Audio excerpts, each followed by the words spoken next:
You know what we love here at Team TripleJump? A proper good villain. You know, the sort that can get under your skin with their evil plots, vile schemes, and maniacal actions. But which video game villains are the most despicable of all? There's only one way to settle this. Battle Royale. We don't have the budget for a battle. Oh, okay, all right. There's only one way to settle this.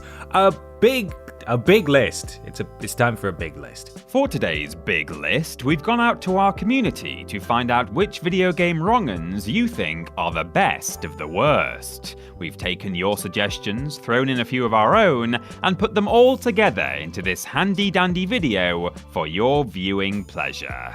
Before we all start enjoying ourselves though, we probably better establish some ground rules. In order to qualify for a spot on this list, a person or group of people simply need to engage in some sort of nefarious activity that puts them at odds with their respective game's protagonist. But they do need to be bad enough to stick in our memories. Like with our 101 video games everyone should play at least once, and the 101 most unforgettable moments in video games lists, these entries are in no particular order, meaning that the villain in the number 1 spot isn't necessarily any dastardlier than the one in the 101 spot. This video is simply a chronicle of all the video game wrongdoers that we, and you, believe should be celebrated for their various misdeeds. Unlike in our most unforgettable moments list, however, we won't be limiting entries to just one per game, so if a particular title has several brilliant antagonists, we'll have included them all. Well, within reason. We have also included some villains who got their start in other media, but the caveat is that they must be a great video game baddie in their own right, rather than just being a good villain in general. Finally, whilst we do all we can to avoid discussing major plot points, we can't make any guarantees. So from here on out, a spoiler warning is very much in place. With all of that nice and clear, I'm Ben. I'm Peter. And I'm Ashton from TripleJump, and here are the 101 most iconic video game villains. Number 101, 343 Guilty Spark, Halo series. When it comes to villains, there isn't just one sort. You've got your out-and-out evil villains, your villains who believe that what they're doing is for the greater good. Shut it! And then you've got your sneaky villains who seem like allies at first, then stab you in the back the first opportunity they get. 343 Guilty Spark of Halo fame is kind of all three, actually. The main conflicts in 2001's Halo Combat Evolved come courtesy of the Covenant, a collective of alien religious fanatics who see human beings as an affront to God, and the Flood, a parasitic life form that seeks to infect any sentient being of sufficient size. While attempting to lead the Covenant away from Earth, protagonist Master Chief and his AI companion Cortana discover a Halo installation, and it's later revealed that this is a weapon. After a brush with the Flood, the Halo's caretaker 343 Guilty Spark enlists Master Chief's help to activate the installation, claiming that it can be used to wipe out the Flood. Technically, he's not wrong, but 343 is leaving out a rather important piece of information. Firing the Halo will wipe out all sentient life in the galaxy, and whilst this will indeed starve the Flood of any potential hosts, there won't be anyone around to celebrate the victory. Indeed, this evil floating football is happy to trick Master Chief into committing mass genocide, and perhaps the most galling thing about it is that he doesn't get his comeuppance for another 2 games. Stupid robot. Number 100. Frau Engel, Wolfenstein The New Order, and Wolfenstein 2 The New Colossus. In a series that's full to the brim with actual Nazis, you'd think it would be a pretty difficult task to pick out a villain that's worse than all the rest, but you'd be wrong, because even though the Wolfenstein games are a veritable smorgasbord of evil bastards, there are 1 or 2 that make the rest of the villains look like Girl Scouts. You know, Nazi Girl Scouts. Our first pick from the Wolfenstein series is SS Obersturmbannführer. Did I pronounce that right? Irene Engel, the sadistic SS officer who first appears as one of the major antagonists in 2014's The New Order before being promoted to main villain in 2017's The New Colossus. Players' first encounter with the formidable Irene Engel is aboard a train bound for Berlin. Whilst obtaining a cup of coffee for himself and his companion, BJ Blazkowicz is intercepted by Engel and forced to play a card game which will allegedly determine whether or not he is Aryan. We didn't stick Engel on this list for her love of uncomfortable card games, though, and as time goes on, she shows shows more and more of her cruelty, brutally dispatching a number of the game's heroes without a second thought, including Blazkowicz himself. Frau Engel is the embodiment of pure evil, and what's most terrifying is that there were plenty like her in the real-life Nazi regime. May they all burn in hell.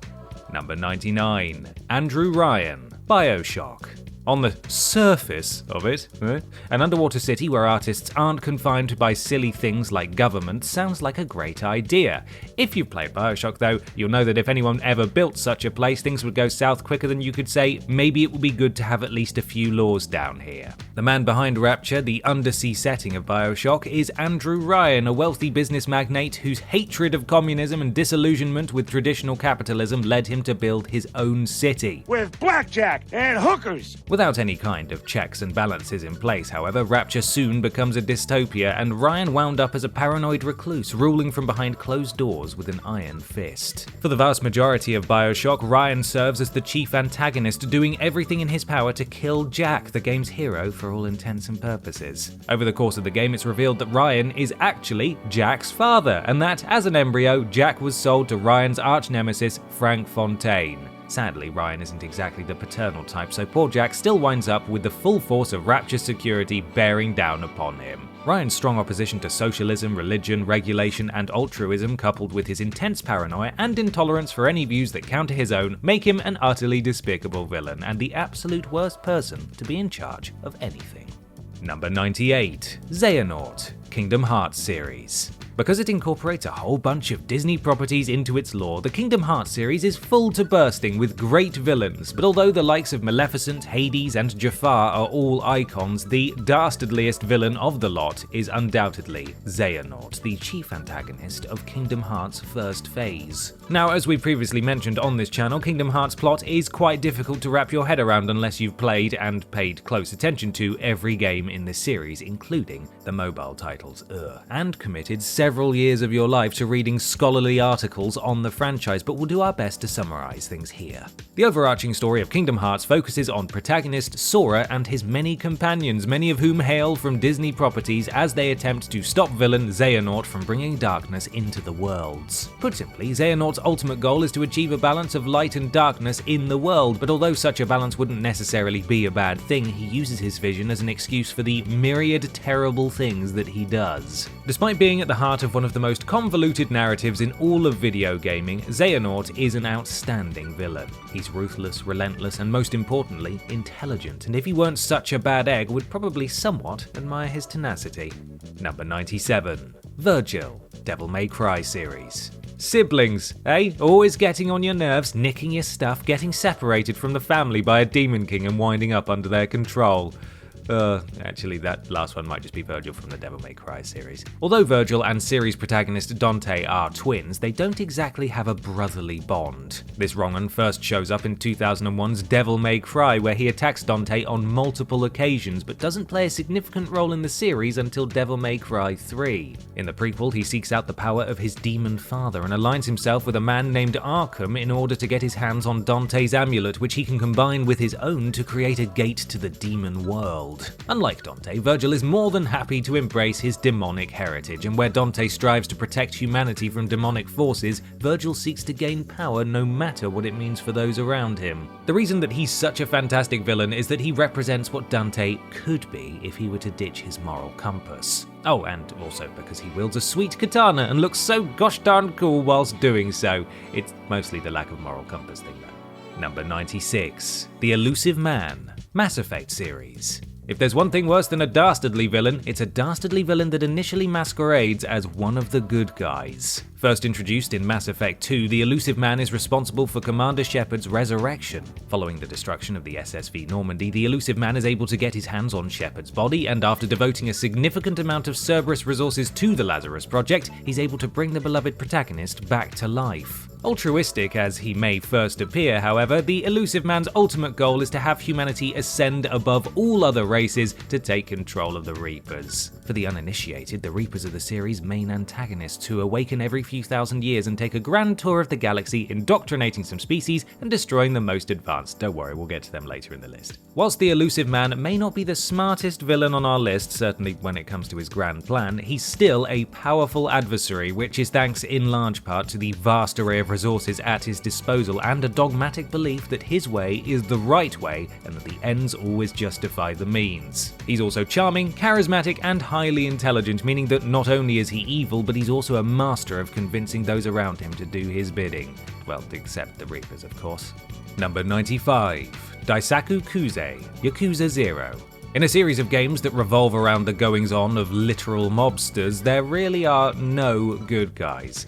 With that said, there are definitely some characters who are more despicable than others, and one such example is Yakuza 0's Daisaku Kuze. Now, on the surface of it, Yakuza 0's plot seems rather dull. Several groups fight over a piece of land known as the Empty Lot. Normally, property law isn't all that exciting, but when you learn that the interested parties are various Yakuza factions, things start to sound a little more stimulating. Most of the game focuses on protagonist Kazuma Kiryu, who is framed for a murder committed on the aforementioned Empty Lot. He meets estate agent Tetsu Tachibana, who promises Kiryu that he will clear his name in exchange for Kiryu's help in acquiring the lot before the Dojima family can, of which Kuze is a member. Naturally, the Dojima clan isn't particularly impressed by Kiryu's involvement in the whole affair and embark on a manhunt for the protagonist. Kuze initially attempts to secure Kiryu's allegiance, but when it becomes clear that they're not going to be the best of friends, he goes on the offensive, sending a wave of Yakuza to kill him and even attacking him with a metal pipe whilst riding a motorcycle. Blimey. This power-hungry antagonist is a force to be reckoned with, and we honestly feel sorry for anyone that gets in the way of his rise to power. Number 94. The Hiss, Control. Who says that just because you don't have a corporeal form, you can't be an effective villain? Here at Team TripleJump, we're an inclusive bunch, and we don't think it would be fair to exclude a baddie from our list just because they're lacking silly things like a body. Actually, the fact that the Hiss can get things done without inhabiting any sort of shell, organic or otherwise, is nothing short of impressive. Well done, the Hiss. Round of applause. The Hiss is the central antagonist of 2019 action-adventure title Control, a game that largely revolves around the fictional Federal Bureau of Control, whose job it is to study and contain supernatural phenomena. Players step into the shoes of Jesse Faden, the FBC's new director, who must explore the Bureau's headquarters and use powerful abilities in order to put a stop to the deadly Hiss. The Hiss itself is a self-propagating force that's capable of possessing living things and paranatural objects and locations, and the only thing that's able to stop it is Polaris, another force from an alternate dimension, which makes it a pretty terrifying adversary. So what does this horrifying supernatural force want? Well, honestly, we're not actually sure. Jesse and research specialist Emily Pope theorized that it might be after the Board, yet another powerful entity, but for what reason is anyone's guess. What we do know, though, is that if the Hiss were ever unleashed upon the world at large, it would be really, really bad news. Number 93. The Master, Fallout.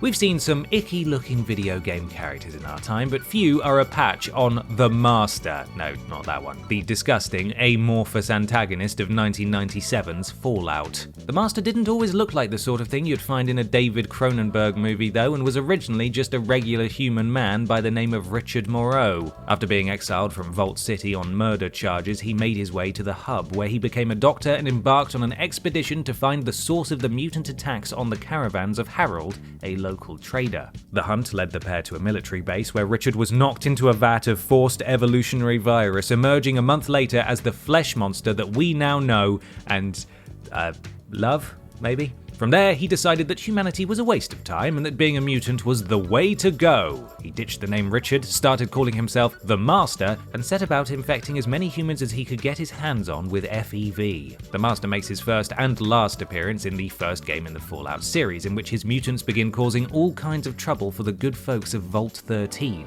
Of course, he doesn't bank on the interference of the Vault Dweller, who has the opportunity to get rid of the monstrosity once and for all, but before all of that, he's still able to mastermind a plot to turn loads of humans into mutated killing machines. What a lovely bloke. Number 92. Millennia, Blade of Mikola, Elden Ring.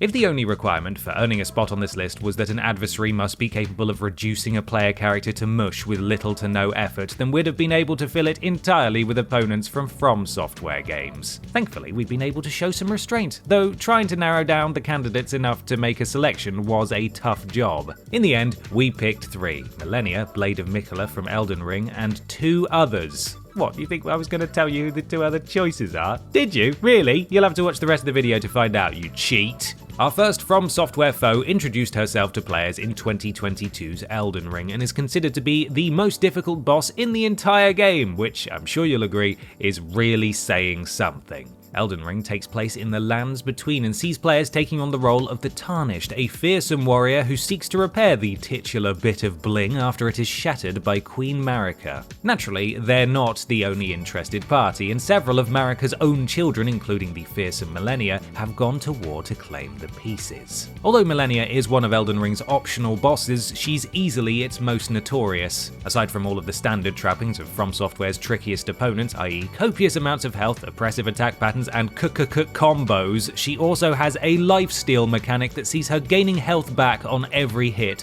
blocked or not. Those who have tangled with Millennia can attest to the fact that she is challenging and iconic in equal measure, and those that have bested her will probably feel mighty proud of themselves, especially that streamer who did it with a dance mat. Come on!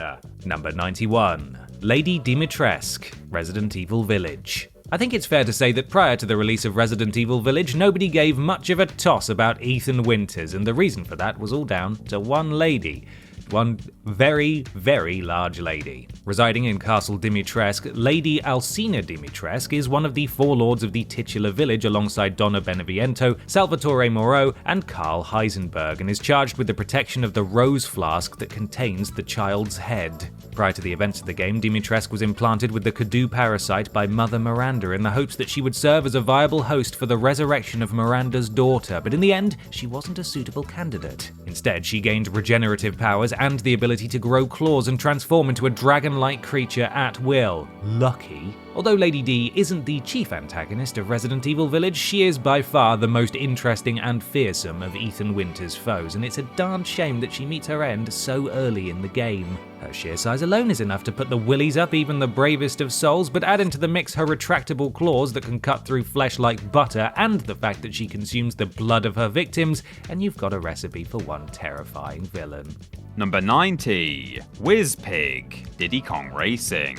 Although it is less well remembered than a certain other racing franchise featuring beloved Nintendo characters, Diddy Kong Racing is still a shining gem in the company's jewel-encrusted crown. Released in 1997 and both developed and published by Rare, Diddy Kong Racing sees the likes of Diddy himself, Banjo the Bear, and Conker the Squirrel jumping into all kinds of vehicles to defeat the game's antagonist, Whizpig, in a series of races. This intergalactic pig wizard has already conquered his home planet and now has his sights set firmly on Timber's Island.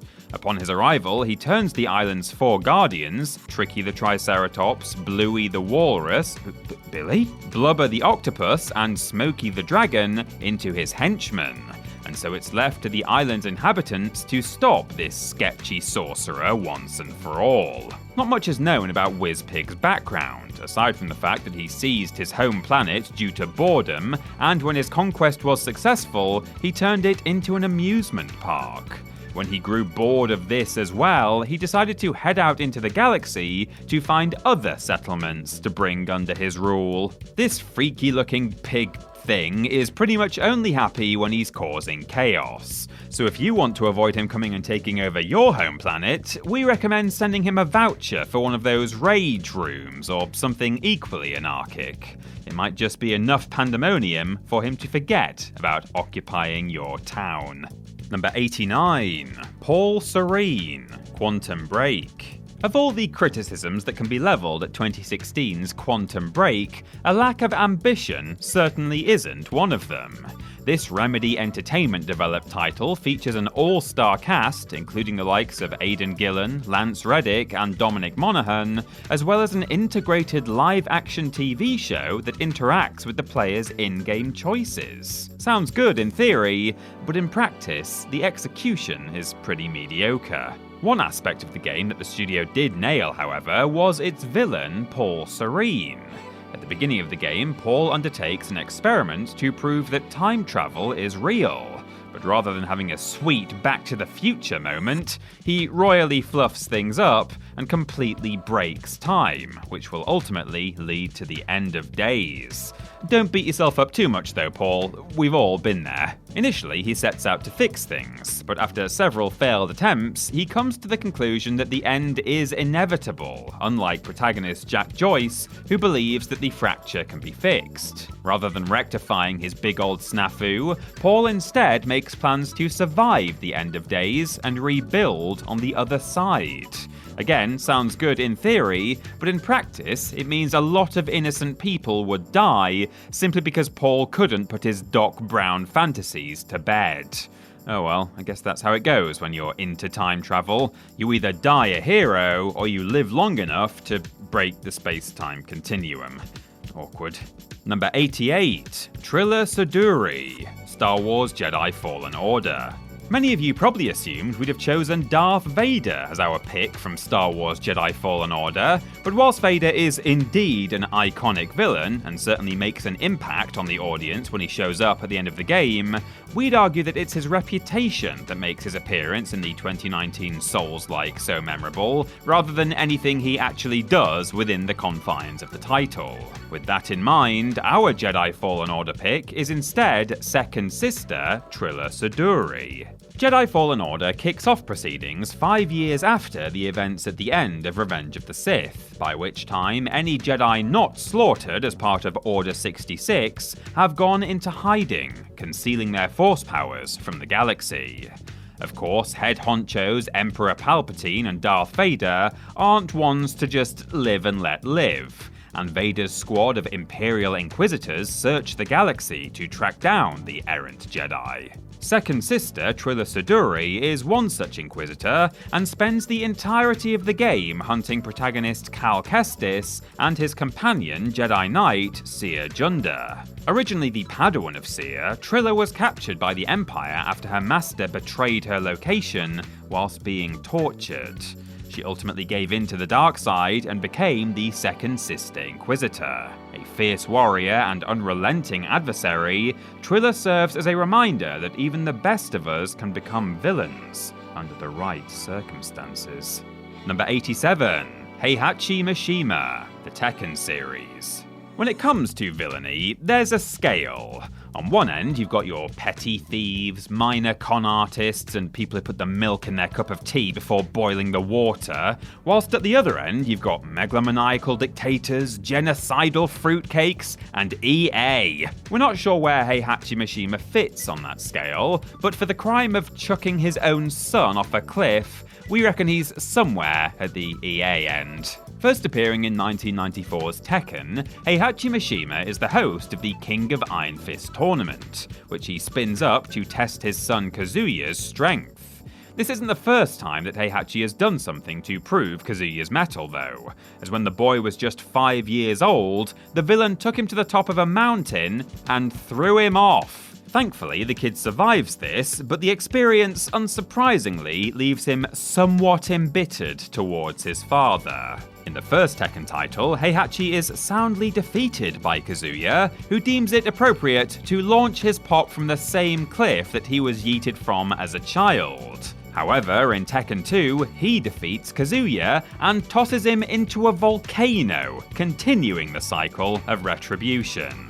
Now, I'm not a parent, so I don't know for sure, but I feel like rule number 1 of raising kids is don't throw them from tall structures just to see if they can take it. I might be wrong though.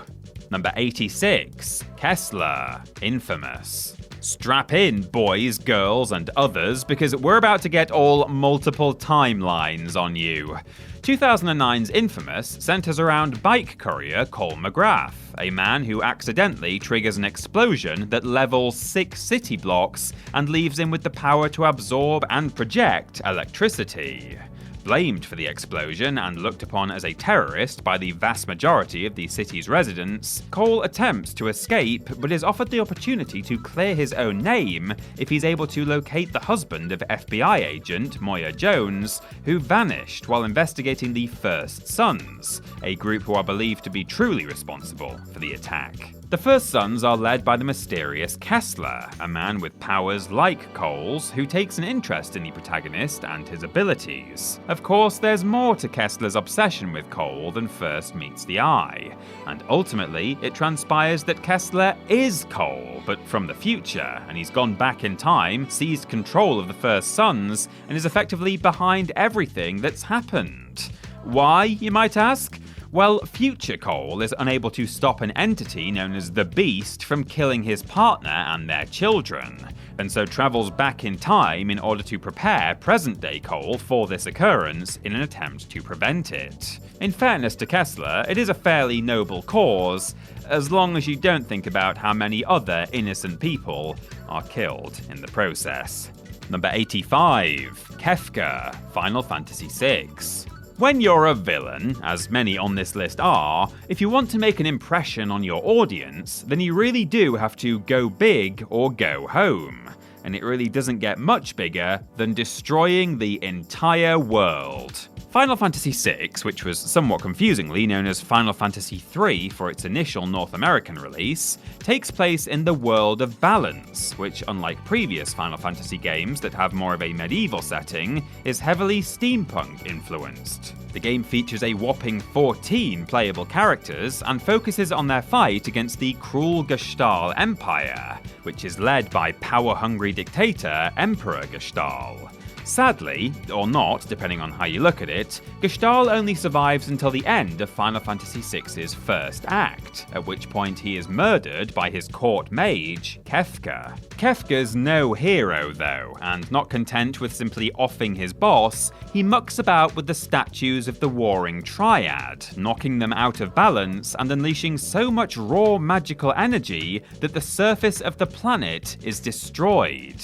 Imbued with these statues' power, he becomes the god of the ruined world, smiting the millions who refuse to worship him. If all of that isn't enough to convince you just how awful Kefka is, perhaps the fact that he looks like this surely will. Ugh, don't you just hate clowns? Number 84. The Fireflies, The Last of Us. The Last of Us is a game that poses players with an important philosophical question. Is it morally acceptable to sacrifice the life of one person if it means that thousands more might live? In protagonist Joel's opinion, absolutely not. The game is mostly set some 20 years after a fungus ravages the United States, transforming those it infects into aggressive mutated creatures. The story follows Joel and Tess, a pair of smugglers who find themselves escorting a teenage girl named Ellie across the country on behalf of the Fireflies, a rebel militia. It's not until later, though, that it's revealed the reason the Fireflies are so interested in Ellie is because she was bitten by one of the infected, but hasn't turned into a monster herself, and that her immunity could be the key to curing the outbreak. What they fail to mention, however, is that in order to synthesize a vaccine, they need to remove the infected portion of Ellie's brain, which you don't have to be a doctor to figure out will kill her. When it comes down to it, the Fireflies are effectively a terrorist organization who ultimately believe that the ends justify the means. Their intentions and beliefs, which include the opposition to the military-controlled, under-resourced quarantine zones and the pursuit of a cure, are noble. But they're willing to stop at nothing, be it child murder or bombings, to achieve their goals.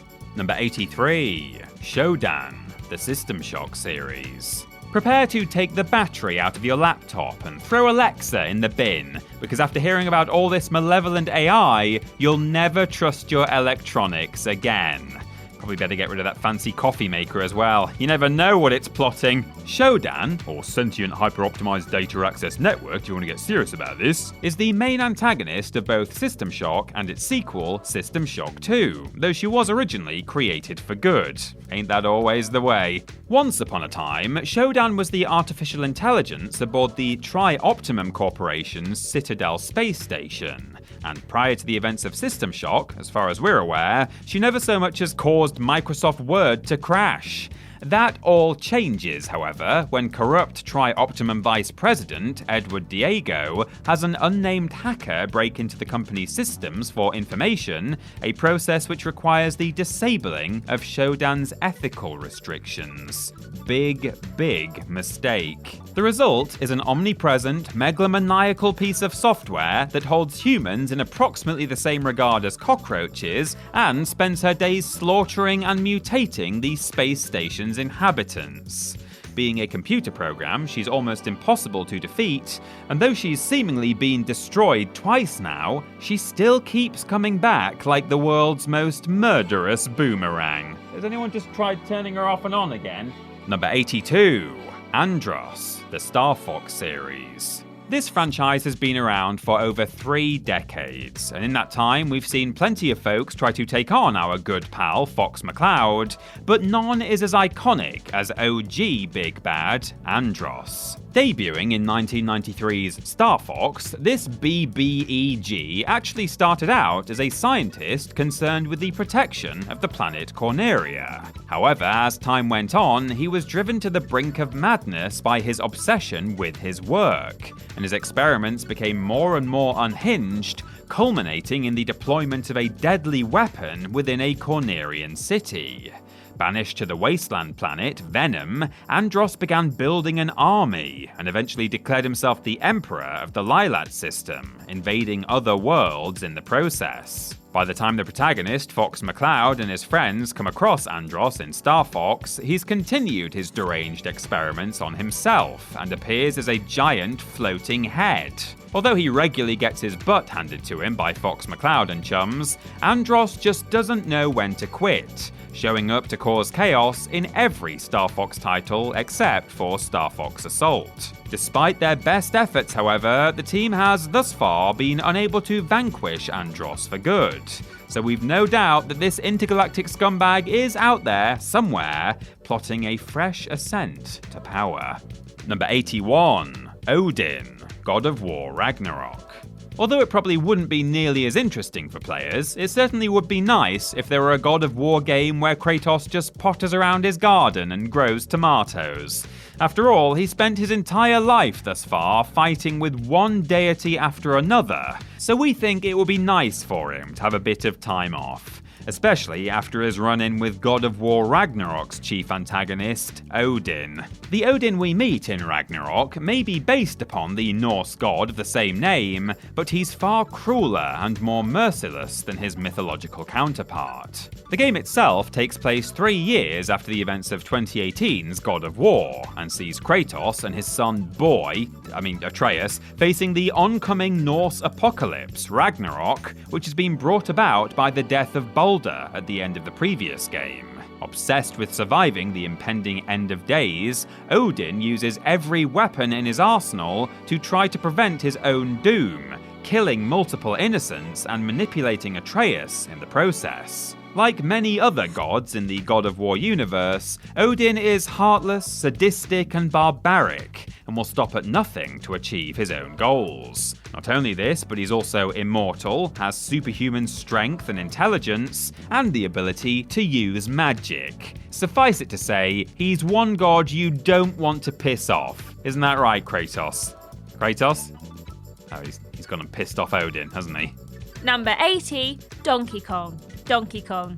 You've got to feel a bit sorry for Donkey Kong, really. After all, he was the star of the 1981 arcade title of the same name, and yet, although he's enjoyed some success in the years since, he's been outshone at every turn by some mustachioed idiot called Jumpman. I get it, mate. If it were me, I'd also be chucking barrels around. This angry gorilla is the eponymous antagonist of Donkey Kong, and spends the entirety of the game trying to prevent Jumpman from reuniting with his lady love, Pauline. Over the course of the platformer, Donkey Kong climbs higher and higher up the construction site and launches projectiles in the form of barrels and oil drums in order to prevent Jumpman from reaching him. Now, admittedly, by today's standards, Donkey Kong isn't the most impressive villain. Aside from kidnapping women and throwing things, he doesn't really do all that much, and is defeated by the hero after just 4 stages. Still, Donkey Kong was revolutionary at the time of its release, and the titular villain was one of the first to achieve icon status, purpose. Sure, he's not multifaceted, and we're not really sure what motivates him to do what he does, but Donkey Kong was one of the first widely recognised video game baddies, and as such, undeniably deserves a spot on this list.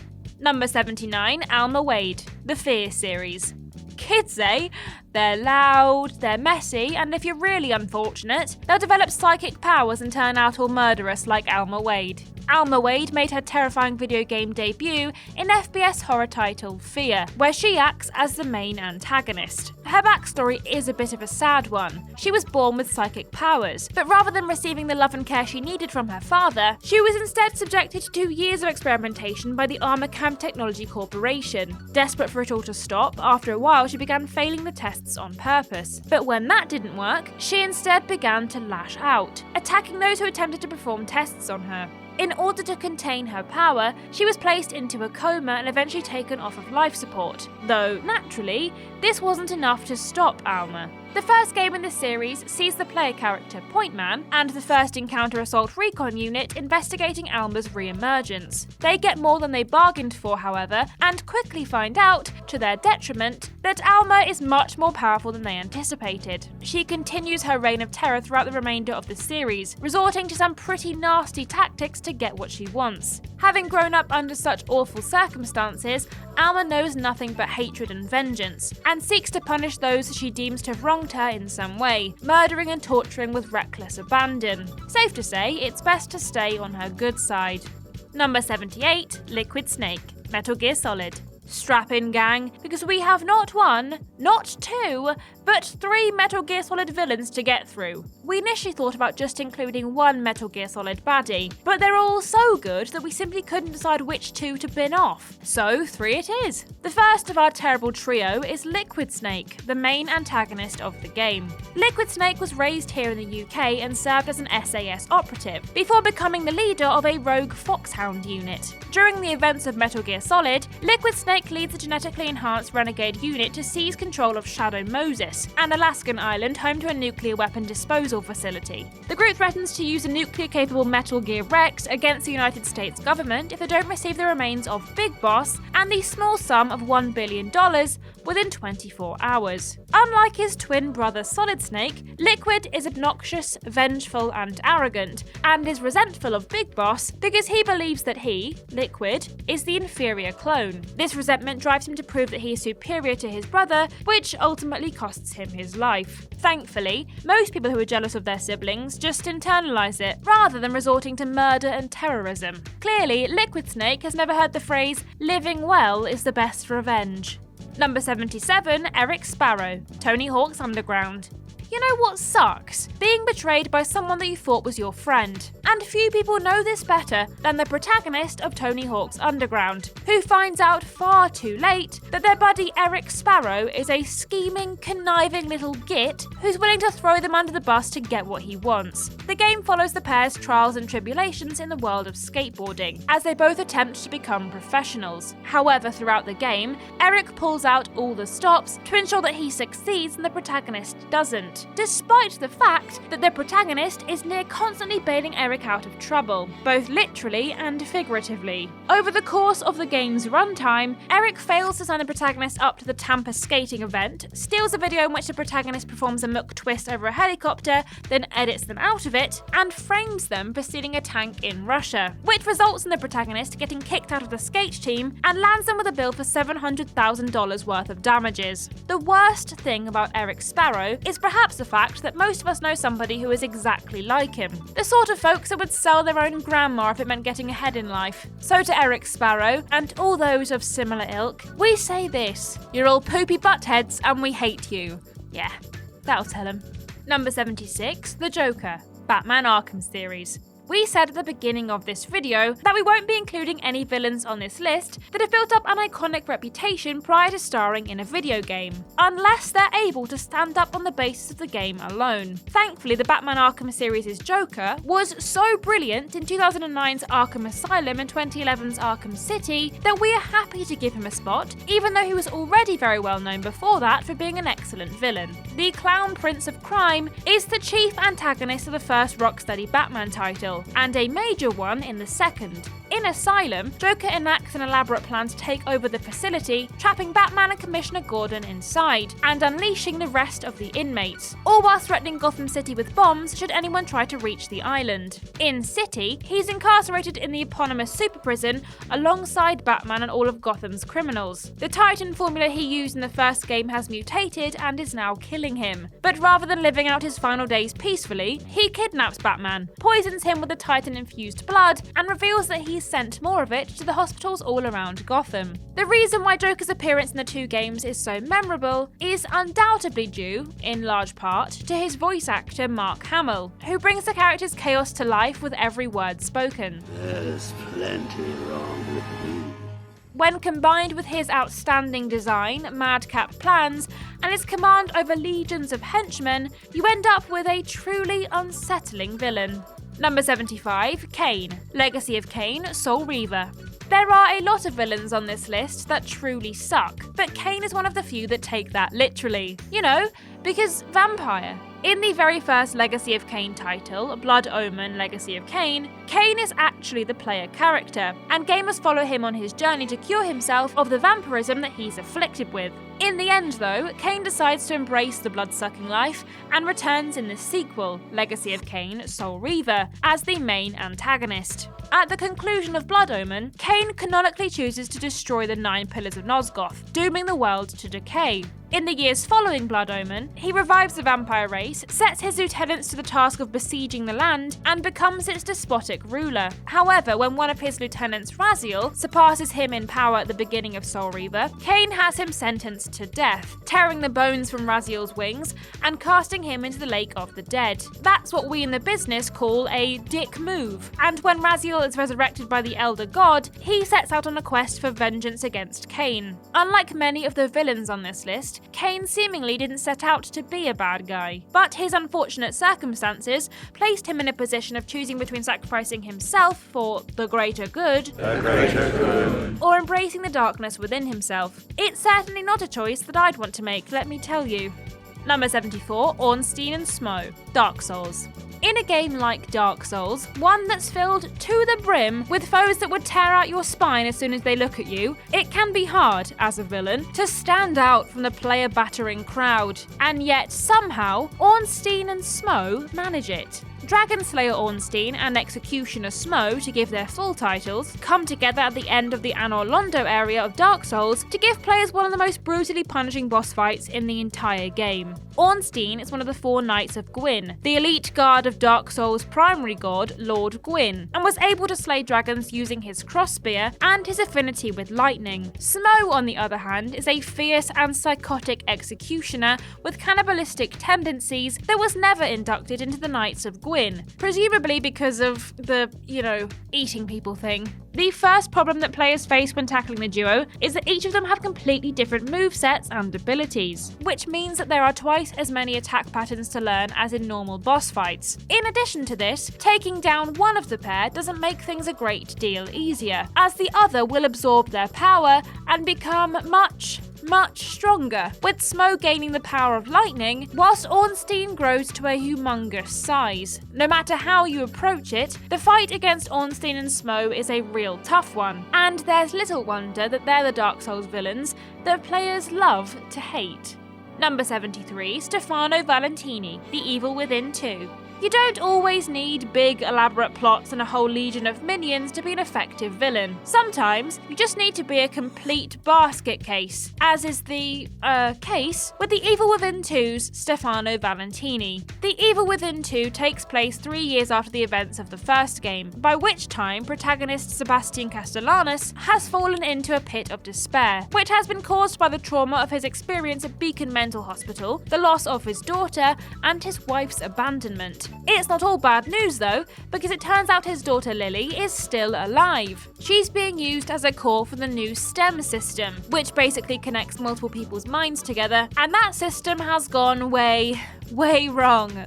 But still, alive. Sadly, upon venturing into Union, the town the STEM system is simulating, Sebastian finds that Lily has been kidnapped by sadistic serial killer Stefano Valentini. This complete psychopath is obsessed with photographing his victims at the exact moment they die and mutilating them into works of art. His plan for Lily is to make her part of Obscura, the camera monster that will serve as his magnum opus. Unhinged, vicious, and completely deluded, this utterly batty photographer may well be available for weddings, birthdays, and bar mitzvahs, but we can't recommend hiring him. Number 72, Chaos, the Skylanders series. If you're a horribly jaded cynic like our writer, you might be of the opinion that the real evil of the Skylanders franchise is the fact that it cons small children into begging their parents for an ever-increasing number of little plastic figurines, rinsing many a wallet, and killing the planet in the process. Actually, thinking about it, that is pretty dastardly. The actual main villain of the Skylanders series is Chaos, who is responsible for destroying the core of light and banishing all of the Skylanders from their own world to Earth, and who plans to take over the Skylands. So what abilities does he have to back up his megalomaniacal tendencies? It would probably be quicker to list the abilities he doesn't have. Chaos is a master of dark magic, so is able to project bolts of energy, summon dark versions of the Skylanders, and cast curses upon his enemies. He's also exceedingly devious, cunning, and highly intelligent, and when that's all paired with his command of the arcane, you've got yourself an adversary not to be trifled with. In the end, though, none of that is much of an issue, because Chaos can easily be defeated by the power of consumerism. Number 71, Zachary Hale Comstock, BioShock Infinite.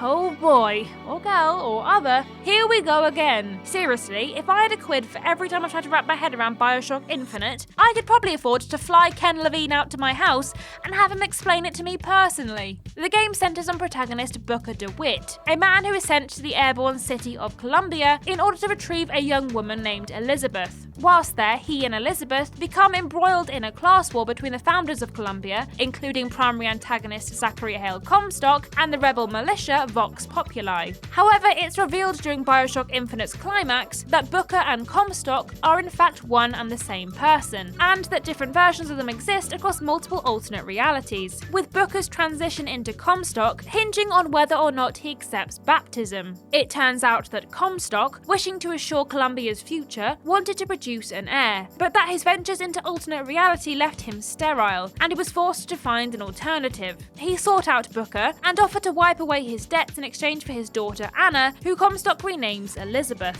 Regretting his decision, Booker takes a chance to rescue Anna/Elizabeth when offered the opportunity by the Luteces, former associates of Comstock. The interdimensional travel causes Booker some memory problems, however, hence why he's unable to piece all of this together before Elizabeth explains it. In short, Comstock is your typical power-hungry whack job, with added baby stealing and interdimensional tomfoolery for good measure. And for all of that, we both hate and admire him. Number 70. Albert Wesker, Resident Evil series. When you think of villains in the Resident Evil series, Albert Wesker may not be the first to spring to mind, but he's certainly a close second. Don't worry, we'll get to the other one, the one that rhymes with Schmumbrella Schmorperation, shortly. Survival horror fans were originally acquainted with Wesker all the way back in 1996's Resident Evil, where he accompanies Chris Redfield and Jill Valentine into the Spencer Mansion as part of STAR's Alpha Team. Oh yes, that's right gang, we've got another betrayal on our hands. Shortly after entering the mansion, Wesker disappears, but he's not simply gone on a wander. Oh no, he's made his way to the secret underground lab to do double agent stuff like unleashing the Tyrant to kill the rest of STARS. Although it appears that the Tyrant kills him, it later transpires that this was just an elaborate ruse and that he planned to pit the Tyrant against STARS to collect combat data before selling the bioorganic weapon to Umbrella's rivals. This plan is, of course, dashed somewhat when the Tyrant is destroyed, but still, Wesker lives to douchebag another day, and he makes several more appearances throughout the series as he messes with various BOWs in an attempt to line his own pockets and/or wipe out humanity. You've got to admire his commitment, I suppose. Number 69. Master Hand, Super Smash Bros. Series. Urged to make jokes about the name Master Hand and the number 69. Must resist. Sorry, I don't know what came over me there. Another villain that proves that you don't need a body to be bad is the Super Smash Bros. Series Master Hand, the creator of the Smash Bros. Universe. This disembodied appendage is the main antagonist of multiple Smash Bros. Titles and resides in the final destination. No, not that one, seeking nothing more out of life than to defeat any and all who challenge him. Master Hand's first video game appearance was in 1999's Super Smash Bros. For the Nintendo 64, in which he is seen bringing dolls to life in order to have them fight one another. Once players reach the end of the one-player game, he is the final boss, who attacks the player character by slapping, punching, and flicking them. Oh no. He's since appeared in every Smash Bros. Title to date in one manner or another, though he almost exclusively shows up in an antagonistic role. According to Master Hand's trophy description in Super Smash Bros. Brawl, no one really knows where he's come from, what his goals are, or why he does what he does, and if anything, that makes him all the more horrifying. What's he gonna do next? No one knows! It's probably going to involve violence, though. Number 68. Mecha Hitler, Wolfenstein 3D. As we all know, just about the worst person to have ever walked the planet is Adolf Hitler, but do you know what could have been worse than Hitler? Mecha Hitler, of course. Wolfenstein 3D is thought of as the grandfather of 3D shooters and is credited with popularizing the genre and setting the standard for the games that followed in its footsteps. The title isn't just a technical marvel though, it's also home to iconic villain Mecha Hitler, an evil dictator in a robotic suit. Mecha Hitler is, of course, based on real-world Nazi scumbag Adolf Hitler and shares his historical counterpart's proclivity for being a thoroughly evil whiz-waz. Unlike real Hitler though, Mecha Hitler and his Nazi cronies plan to create an army of undead mutants, presumably with the intent of using them to take over the world. Additionally, Mecha Hitler has an enormous mech suit at his disposal, which not only provides him with protection against protagonist BJ Blazkowicz and his arsenal of weaponry, but is also equipped with not one, but 4 Gatling guns that he doesn't hesitate to use on anyone who opposes him. Though Mecha Hitler can only be found in Wolfenstein 3D, Standard Hitler does make further appearances in the Wolfenstein series, though for his outing in the new Colossus he gets the portrayal he truly deserves, and the man players meet is a pathetic, weak, vile excuse for a human being. Just like in real life. Number 67. Vas Montenegro, Far Cry 3. According to Far Cry 3's Vas Montenegro, the definition of insanity is doing the exact same flipping thing over and over again and expecting stuff to change. But in our opinion, the true definition of insanity would be to not include Vas himself on this list, considering what a terrifying dude he is. Although he's not the main antagonist of 2012's Far Cry 3, that particular position is taken by the far less interesting Hoyt Volker, Vas Montenegro is the poster boy for the game, appearing on its box art and instantly springing to mind when anyone mentions the title. Players first meet Vaz when he kidnaps protagonist Jason Brody and his friends while they're skydiving and accidentally land on the fictional Rook Islands situated off the coast of Thailand. He instantly asserts himself as a man who's not to be trifled with, making it clear that he intends to sell the group into slavery and killing Jason's brother Grant as he and Jason attempt to escape. When he's not ruining the holidays of unsuspecting tourists, the pirate leader spends his days making life miserable for the locals by human trafficking and keeping the drug trade alive. Calm and stoic one minute, then murderous the next, Vas is unpredictable, violent, and willing to do almost anything to get what he wants. Just remember, the next time you go skydiving, make sure you know where you're landing. Number 66. General Shepard, Call of Duty Modern Warfare 2. They say that war is hell, and that is the case when all of your superiors are on your side, so we can't imagine what a nightmare it must be for those reporting to Lieutenant General Herschel von Shepard III, or General Shepard as he's better known in Call of Duty Modern Warfare 2. Shepard started out as a loyal military officer who cared deeply for the 30,000 Marines he was in charge of, but all of that changed when Vladimir Makarov detonated a nuclear bomb in the Middle East during the events of Call of Duty 4 Modern Warfare, killing all of Shepard's men. The incident tipped the general over the edge, and he swore vengeance on Makarov at any cost. However, in Modern Warfare 2, rather than setting out on a one-man revenge mission, Shepard orchestrates war and takes multiple steps to ensure that the United States and Russia take up arms against one another. On his quest for retribution and glory, he winds up responsible for multiple deaths, including those of Task Force 141, who were murdered in order to tie up any loose ends that could link the general to the prolongment of the war. Of course, we sympathize with General Shepard's massive loss, and yes, Vladimir Makarov is a terrorist and must be stopped, but surely there are better ways to go about it than trying to kick off World War III. Maybe. Number 65. Dr. Neo Cortex, Crash Bandicoot series. There are some folks in the world of video gaming that take one crack at being a villain and then give it up as a bad job. Then, there are others, like the Crash Bandicoot series Dr. Neo Cortex, that just don't know when to quit. Such persistence might even be admirable if Cortex weren't such an awful person. This nutty professor made his console debut in 1996's Crash Bandicoot, where he's introduced as the mad scientist responsible for the creation of the eponymous Crash, whom he intends to brainwash into becoming the general of the Cortex Commandos in order to achieve his goal of world domination. This plan backfires, however, when the Cortex Vortex, the machine used for said brainwashing, rejects Crash, and rather than turning the marsupial into a servant, Cortex simply winds up with an arch nemesis. What a silly Billy. In the 3 decades since his first appearance, Cortex has come up with all manner of diabolical schemes in his pursuit of global domination and the destruction of his rival, from tricking Crash into retrieving powerful crystals for him to creating Crunch, another Bandicoot minion. You've got to give it to the guy, he knows what he wants, and it doesn't seem like he's going to give up until he gets it. Still, we can't help but feel like he should maybe scale his dream back slightly. Perhaps try taking over a small hamlet and go from there. Hey, Cortex? Number 64. Seymour Guado, Final Fantasy X. Seymour Guado? We haven't seen any of Guado yet. What? Tell the writer she's fine.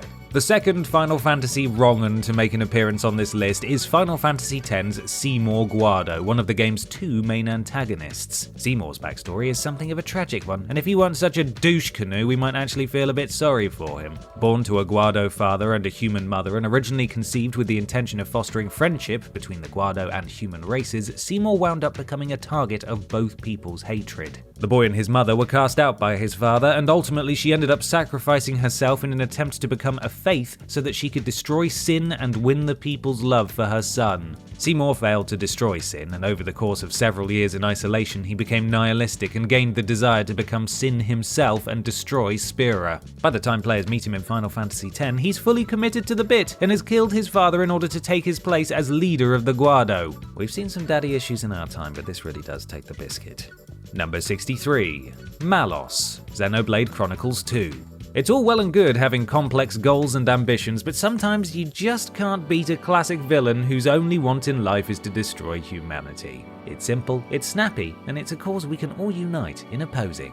A man with such a dream is Malos from 2017's Xenoblade Chronicles 2, a game which tells the story of Rex and his struggle to bring the legendary blade Pyra to the fabled paradise of Elysium, all whilst pursued by nefarious organization Torna, of which Malos is a part. Prior to the events of Xenoblade Chronicles 2, Malos was awakened by the driver, Amalthus, and became his blade, inheriting all of his sadistic and destructive traits in the process. This led to the Aegis War, where Malos was defeated, and after the death of driver Laura, Malos united with her blade, Jin, forming Torna and setting their sights on the destruction of humanity. To clarify for those of you who may not be fans of the series, blades are powerful beings that can be summoned from core crystals, and drivers are their masters. Got it? Cool.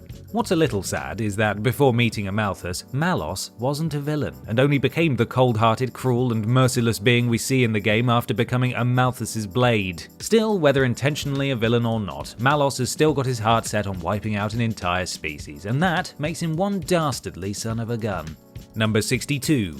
Dr. Wily, Mega Man series. You know, I'm beginning to see a pattern here. It would seem that there's a distinct correlation between holding a PhD and being a mega villain, and I'm not sure whether I'll be able to fully trust my local GP ever again. This next deplorable doc is brought to us courtesy of the Mega Man series and first showed up to cause mayhem in the original Mega Man game for the NES. Dr. Albert W. Wily is the franchise's main antagonist and the arch nemesis of the titular Mega Man, who has tried and failed on multiple occasions to take over the world using an army of robot masters. At one time, Wily was a friend of Mega Man's creator Dr. Light, but grew jealous when Light's work in robotics overshadowed his own. Overcome with envy, Wily set out to create his own robots, ones that were powerful enough to help him achieve his goal of world domination. Over the course of the Mega Man series, Dr. Wily proves himself to be a tough opponent and has seemingly endless supplies of robot foes to throw our protagonist's way. He's highly intelligent, but arrogant to a fault, so perhaps if he could show a little humility once in a while, he'd find the flaws in his own plans, fix them, and finally take over the world like he's been threatening to do for almost 40 years. Not gonna happen though, is it? Number 61. The Cyber Demon, Doom series. It's a widely held belief that demons, by and large, are pretty bad. They skulk around in hell, torturing those deemed unworthy of entry into heaven, just waiting for some schmuck to open a portal or summon them so that they can create chaos in the mortal realm. Real pieces of work, those guys. If you think regular old demons are bad enough, just wait until you hear all about the cyber demon from the Doom series. This hulking behemoth is one of the most powerful and infamous demons in all of the Doom series, and not only looks like the horrifying product of a union between a Minotaur and a Combine Harvester, but has enough powers and special abilities to make God himself blush. Over the course of the series, we see it fire rockets from its rocket launcher arm, blast lasers, command the elements, and stomp so hard that it insta-kills anything in its wake. As such, there's little wonder that it's considered to be one of the most difficult to defeat video game enemies of all time. In short, if you plan on going toe-to-toe with this fleshy metallic abomination, make sure you've got plenty of ammo because, oh boy, or girl or other,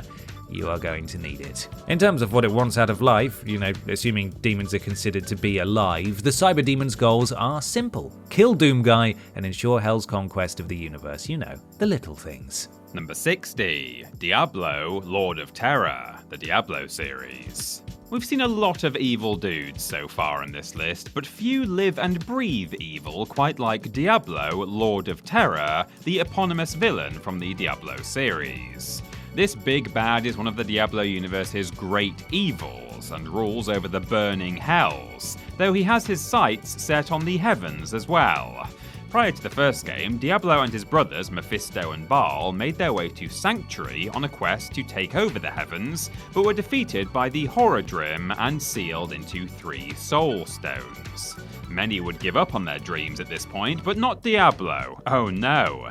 Instead, the Lord of Terror spent 2 centuries corrupting his soul stone and spreading his influence. By the time the player character arrives in Tristram at the beginning of Diablo, the place has become a town of fear and horror. Its king, Leoric, is gone, and the king's son, Albrecht, has been possessed by Diablo himself. The player character, later revealed to be Leoric's eldest son, Aiden, is able to defeat Diablo for a time by driving the Soul Stone into his own head, but that merely slows the Lord of Terror down.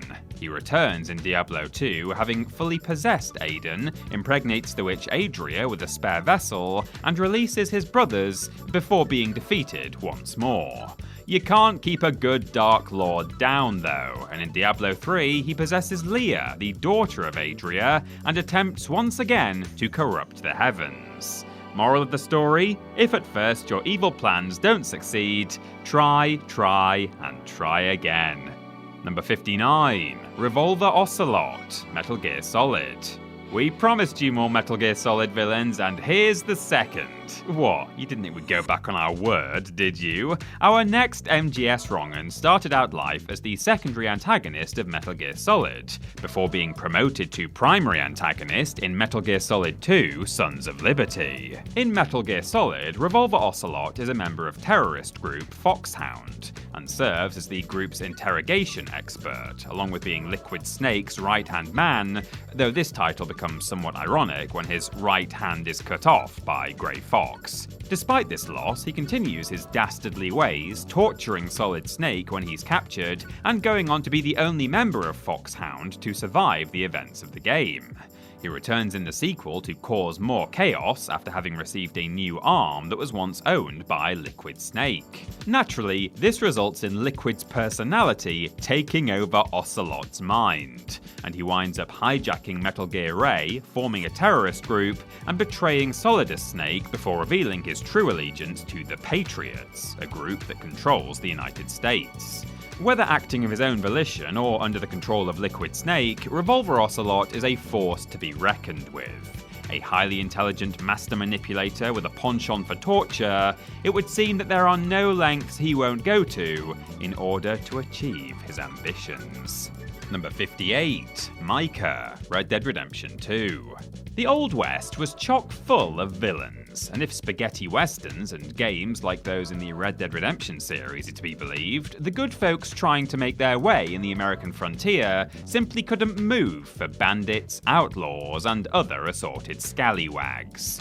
There were so many baddies, in fact, that there were even villains amongst those that would already be considered villains in the first place, as Red Dead Redemption 2 demonstrates, and one of the absolute worst of the lot is Micah. Micah Bell III is a member of the Van der Linde gang, of which RDR2 protagonist Arthur Morgan is also a part. But unlike Arthur, Micah has no morals whatsoever. Even for an outlaw, this guy is bad news, and uses violence as a solution to all of life's problems. He even goes as far as to betray his own gang, ratting them out to the Pinkerton Detective Agency, which ultimately causes the gang to fall apart and leads to Arthur's death. Sure, given the fact that he has tuberculosis, he's a dead man walking anyway, but that's not really the point. Sadistic, ruthless, and cruel, even towards his own comrades, it's Micah's unpredictability that makes him such a dastardly villain. After all, how can we possibly know what he's going to do next if he doesn't? Number 57. Cyrus and Team Galactic, Pokemon Diamond, Pokemon Pearl, and Pokemon Platinum. As much as we love a good villain, we can't help but feel that many of them could do with amping up their ambitions a bit. What is it Tom Hardy says in Inception? You mustn't be afraid to dream a little bigger, darling. What we're getting at is that maybe video game villains should be a bit more like Cyrus and Team Galactic of Pokemon Diamond, Pearl, and Platinum fame, who want nothing less than a whole new universe created to their specifications and the destruction of the old one. Tom Hardy would be proud of those big boy aspirations. The vast majority of Team Galactic works under the impression that the crime syndicate's main goal is to create a new world order, though only Cyrus and his inner circle know the true intention: to create that new world order by destroying the old world first. In addition to ending the world, Cyrus and Team Galactic also try to capture numerous legendary Pokemon, doing so by extracting crystals from the Mirage Pokemon in order to create the Red Chain, a powerful object capable of controlling Dialga, Palkia, or Giratina, depending on which version of the game we're talking about. Honestly, I can sympathise with wanting to do something about the state of the world, but binning the whole thing off and starting afresh seems a bit extreme. Never mind Tom Hardy, why not start with something a bit less radical, like, a letter to your local MP or something. Number 56. Zeus, the God of War series. If you're into your ancient Greek mythology, you'll know that Zeus wasn't exactly the most stand-up guy, so it's somewhat impressive that the Zeus players meet in the Greek era of the God of War series somehow manages to be worse than his real-world counterpart. Like the mythological Zeus, God of War's Zeus is the god of lightning, thunder, the sky, and law and order, as well as the king of Olympus and its other deities. In the first God of War, Zeus is actually one of the gods that supports Kratos on his quest for vengeance against Ares, the titular god of war, but when Ares is defeated, Zeus becomes fearful of Kratos' power.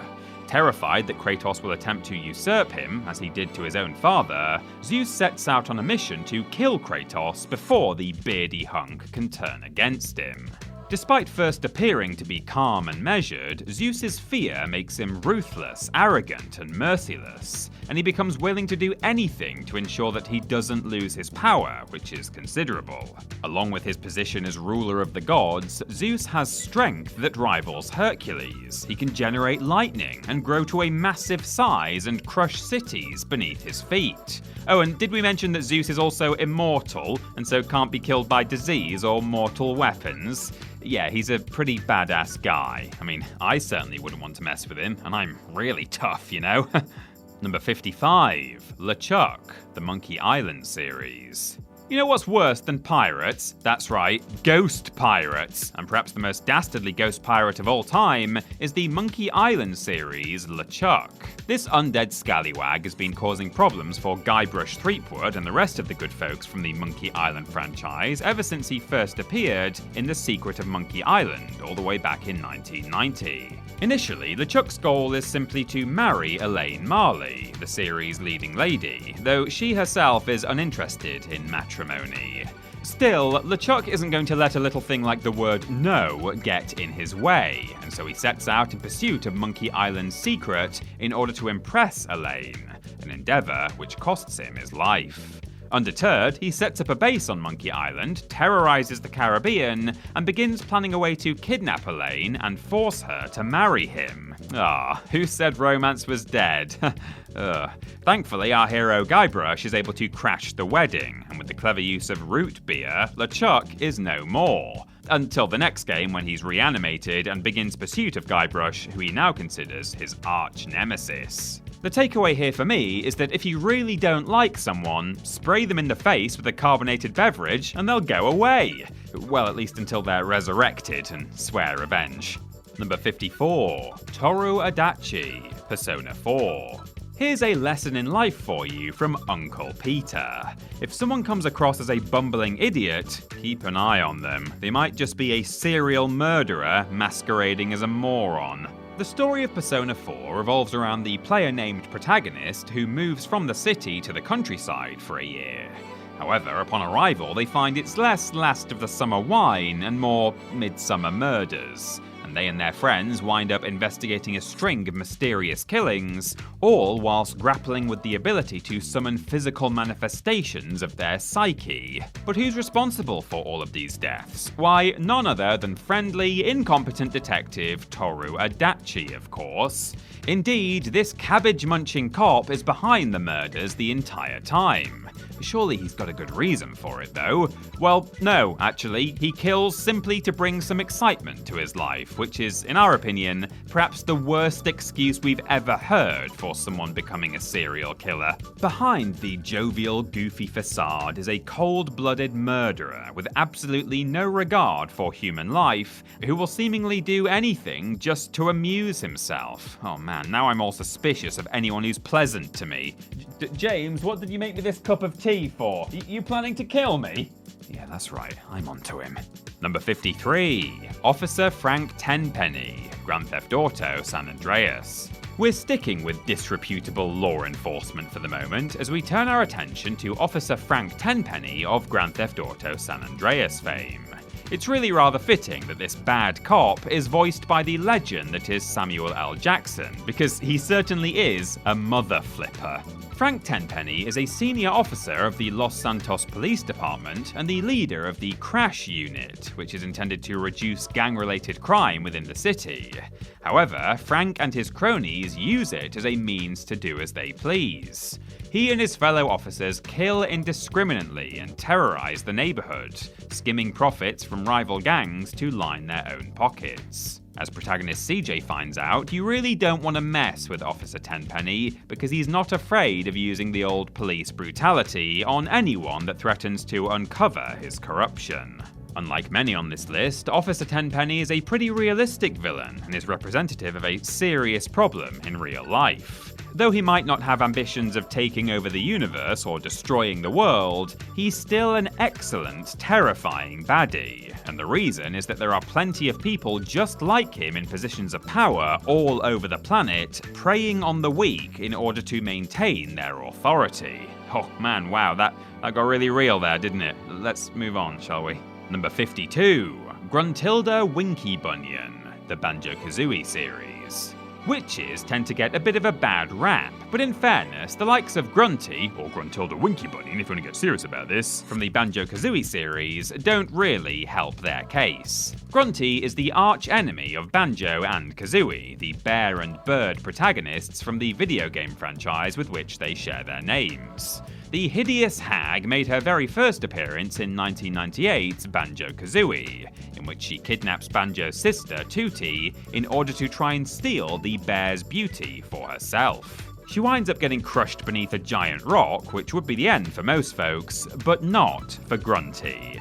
In Banjo-Tooie, she's rescued by her sisters, though the ordeal has left her somewhat skeletal, and she sets out to drain the life energy from the Isla hags in order to restore her body, though she is once again defeated by the titular duo. Her most recent appearance is in 2008's Banjo-Kazooie Nuts and Bolts, where the scummy sorceress returns yet again, only this time she battles our protagonists over ownership of their home.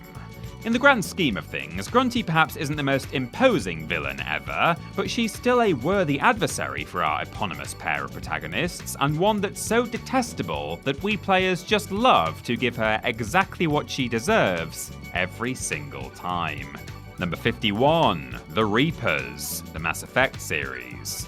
Admittedly, there's always something satisfying about seeing someone who's a bit too big for their boots get knocked down a peg or two, but it seems that the Reapers, the main antagonists of the Mass Effect series, have taken this concept to the extreme. This fleet of sentient starships makes an appearance once every 50,000 years, and it's safe to say that they're not exactly welcomed back to the galaxy with open arms. You see, the Reapers have but one function: wipe out all advanced life. Now, the reason they do this arguably makes sense, as the idea is that by resetting the galaxy, war and chaos will be prevented. But although the want to prevent widespread conflict is somewhat admirable, we can't help but feel that going from system to system killing everything that's smart enough to use a calculator is the wrong way to go about things. Not only are the Reapers capable of destruction on a massive scale, but they also have the ability to brainwash anyone who comes into contact with them for an extended period of time, and in some instances can even take complete control of an organism's body. And if all of that isn't enough to put the willies up you, just look at the darn things. It's like they were plucked straight out of the darkest dreams of H.P. Lovecraft. No, stay back, you guys. You don't need to kill me. I'm an idiot, I swear. I can't even pronounce Calculator. Number 50, Gygus, Mother Series. We heard that you like entities that are the pure embodiment of evil. So we've got you another one. We hope you like it. Gygus is the overarching antagonist of the Mother series, and is an alien conqueror that wields immense psychic powers that he uses for the most dastardly of deeds. In Mother, or Earthbound Beginnings if you want to get everywhere outside of Japan about this, Gygus invades Earth and uses his psychic abilities to spread influence, controlling animals, the dead, and even inanimate objects before going in with his own forces. It transpires that Gygus was raised by protagonist Ninten's great-grandfather and his wife, and whilst he is grateful to them, he is angry that the great-grandfather stole information from Gygus' people that could be used to betray them. He is ultimately defeated by the power of song, though not for good, and he returns in Mother 2 to once again spread his influence and turn all of Earth's people, animals, and objects into vicious creatures. Well, the ones that weren't already, I suppose. This guy has a rap sheet as long as your arm, and not only is he responsible for invading the planet and brainwashing people in droves, but he's also guilty of mass murder, mass destruction of property, and attempted omnicide. Gosh, he must get up very early in the morning to achieve all of that. Number 9, Sans, Undertale. The next entry on this list is one that isn't actually a villain all of the time, but only becomes one if the player chooses to take a certain route throughout the game. Indeed, if you played 2015's Undertale and ended up taking either the neutral or true pacifist routes, then you'll probably be a bit confused as to why Sans is on this list, because you'll know him as a friendly NPC. Those of you who took the genocide route, however, will know exactly what we're talking about. I wouldn't like to say that it's you that made him the villain, but if the cap fits. Should players go down the genocide route, which requires them to kill all monsters they encounter, Sans will become the final boss, and is considered by many to be the toughest fight in the game. Once the protagonist crosses the bridge before Snowdin Town, Sans appears and tells the player not to kill his brother Papyrus, or else they will have a bad time. Even at this point, the player can prevent Sans from becoming a boss by simply sparing Papyrus, but continue on the path of monster murder, and they'll find out exactly what Sans meant by a bad time. Thinking about it, we've come into Sans' world, slaughtered everything in our path, and killed his brother. Are we the baddies? Number 48, T00, aka Mr. X, Resident Evil 2 and Resident Evil 2 Remake. According to every monster story we've ever heard, we're meant to be afraid of things that go bump in the night. Since playing Resident Evil 2, however, we're wary of anything that makes a loud thumping sound, no matter what time of day. Resident Evil 2 and its remake are survival horror titles that focus on protagonists Leon S. Kennedy and Claire Redfield as they attempt to escape from Raccoon City amidst a zombie outbreak. Not only do they have hordes of flesh-eating monsters to deal with though, but they're constantly pursued by hulking behemoth Mr. X. Don't be fooled by that snappy trench coat and dapper hat. This big grey boy is out to kill. His primary objectives are to eliminate any survivors in the Raccoon City police station and recover the G-virus from a pendant worn by Sherry Birkin. However, he spends the vast majority of his time focusing on the former, stalking Leon and Claire around the labyrinthian police department and doling out some serious beatdowns should he catch up to them. Trenchcoat Mr. X not doing it for you? Well, not to worry, because that isn't even his final form. As the game progresses, the mutated monstrosity becomes even more horrifying and ultimately transforms into a gnarled Hulk with a giant claw hand that can't be stopped by anything short of a bazooka. Oh god. What was that? Number 47, Ridley, Metroid series. We've already looked at an undead pirate, now get ready for a space pirate. Which one is worse? Well, considering that Ridley is not only one of the leaders of the space pirates in the Metroid series, but is also basically an alien dragon, and LeChuck is just an angry ghoul, probably Ridley. Named for Alien director Ridley Scott, Ridley is one of the chief antagonists of the Metroid franchise, having appeared in almost every game to date. His ambitions are somewhat simple. All he wants to do is conquer the universe, destroy the Galactic Federation, and kill and eat Samus Aran. Well, I suppose after all of that conquering and destruction, you are going to want a bit of a snack, aren't you? Over the years, Ridley has taken on a number of forms, and as such, his powers and abilities are beyond counting, though they do include lasers, fireballs, flight, and super strength. Perhaps the most terrifying thing about Ridley, however, is the fact that he possesses the ability to regenerate from wounds that would prove fatal to others, as long as he's got enough biomatter to chow down on, and as such, he's basically impossible to kill. Oh, and did we mention that Ridley also murdered Samus Aran's parents? As if we didn't already have enough reasons to despise the intergalactic toe rag. What a nasty piece of work he is. Number 46, Dracula, the Castlevania series. Well, we just gave you your Metroid, now it's time for the Vania. Ever since the first game in the series was released, all the way back in 1986, Dracula has been the main antagonist of the Castlevania franchise. Real name Matthias Conquist, Dracula was born in the 11th century and as a man, served in a company of knights alongside Leon Belmont. However, when his wife Elizabetha died, he became angry at God and began searching for a way to become immortal in order to really stick it to the big guy. He was able to do this by tricking the vampire lord Walter Bernhard into kidnapping Leon's fiancée Sarah, which led Leon to destroy the vampire, though not before he had infected Sarah with vampirism. With Walter's death, Matthias was granted the vampire's powers and made his transformation into the infamous blood-sucking villain, making him an arch-enemy of the Belmonts in the process. Despite being bested by the Belmonts time and time again, Dracula always seems to find a way to come back to life one way or another. Not only does he keep popping up like the world's most persistent cold sore, but he's also got powers out of the wazoo, boasting tremendous speed, strength and agility, as well as command of dark magic and the ability to turn himself into various creatures. For a man that sucks so much, he sure is a cool villain. Number 45, Shao Kahn, the Mortal Kombat series. Oh goody! It's time to look at another villain from a series of games with a plot so convoluted that you basically need a PhD in Mortal Kombatology to figure out what the heck is going on. Thankfully, whilst Mortal Kombat's overarching narrative is one of the most complex in video game history, Shao Kahn's motivations and goals are pretty damn straightforward. This hammer-wielding beefcake warlord is the second emperor of Outworld, having murdered the first and usurped the throne, and is hell-bent on expanding his empire and ruling over all of the other realms by any means necessary. See? Nice and simple. Shao Kahn makes his first appearance in Mortal Kombat 2, where he is the game's final boss and main villain. When Grandmaster Shang Tsung and his warriors lose to Earthrealm in Mortal Kombat, Kahn invokes a rematch clause that would allow him to take Earthrealm should he emerge victorious. Of course, he doesn't, and gets his ass handed to him by Liu Kang, but this merely slows him down a bit. Kahn makes a triumphant return in Mortal Kombat 3, where he resurrects Sindel, allowing him to reclaim her by invading Earthrealm. Again, Liu Kang beats the proverbial crud out of him, but that's still not the last we see of Kahn, and he shows up in multiple other entries into the franchise to cause everyone a ton of misery. Say what you will, but video game warlords don't get much warlordier than Shao Kahn. Number 44, Bloody Mary, The Wolf Among Us.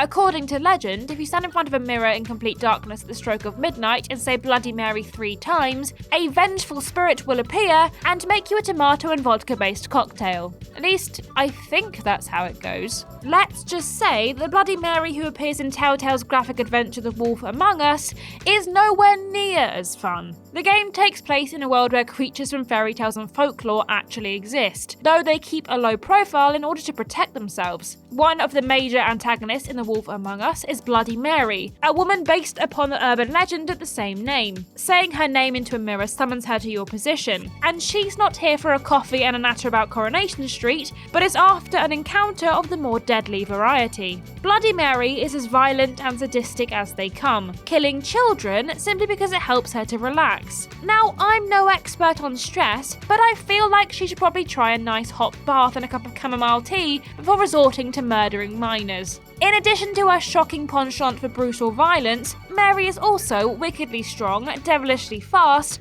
resistant to magic, and can use any reflective surface as a portal, so can effectively teleport through space as long as there's a mirror around. Before you go smashing all of yours though, just remember, it's 7 years of bad luck for each one. Number 43, Dr. Wallace Breen, Half-Life 2.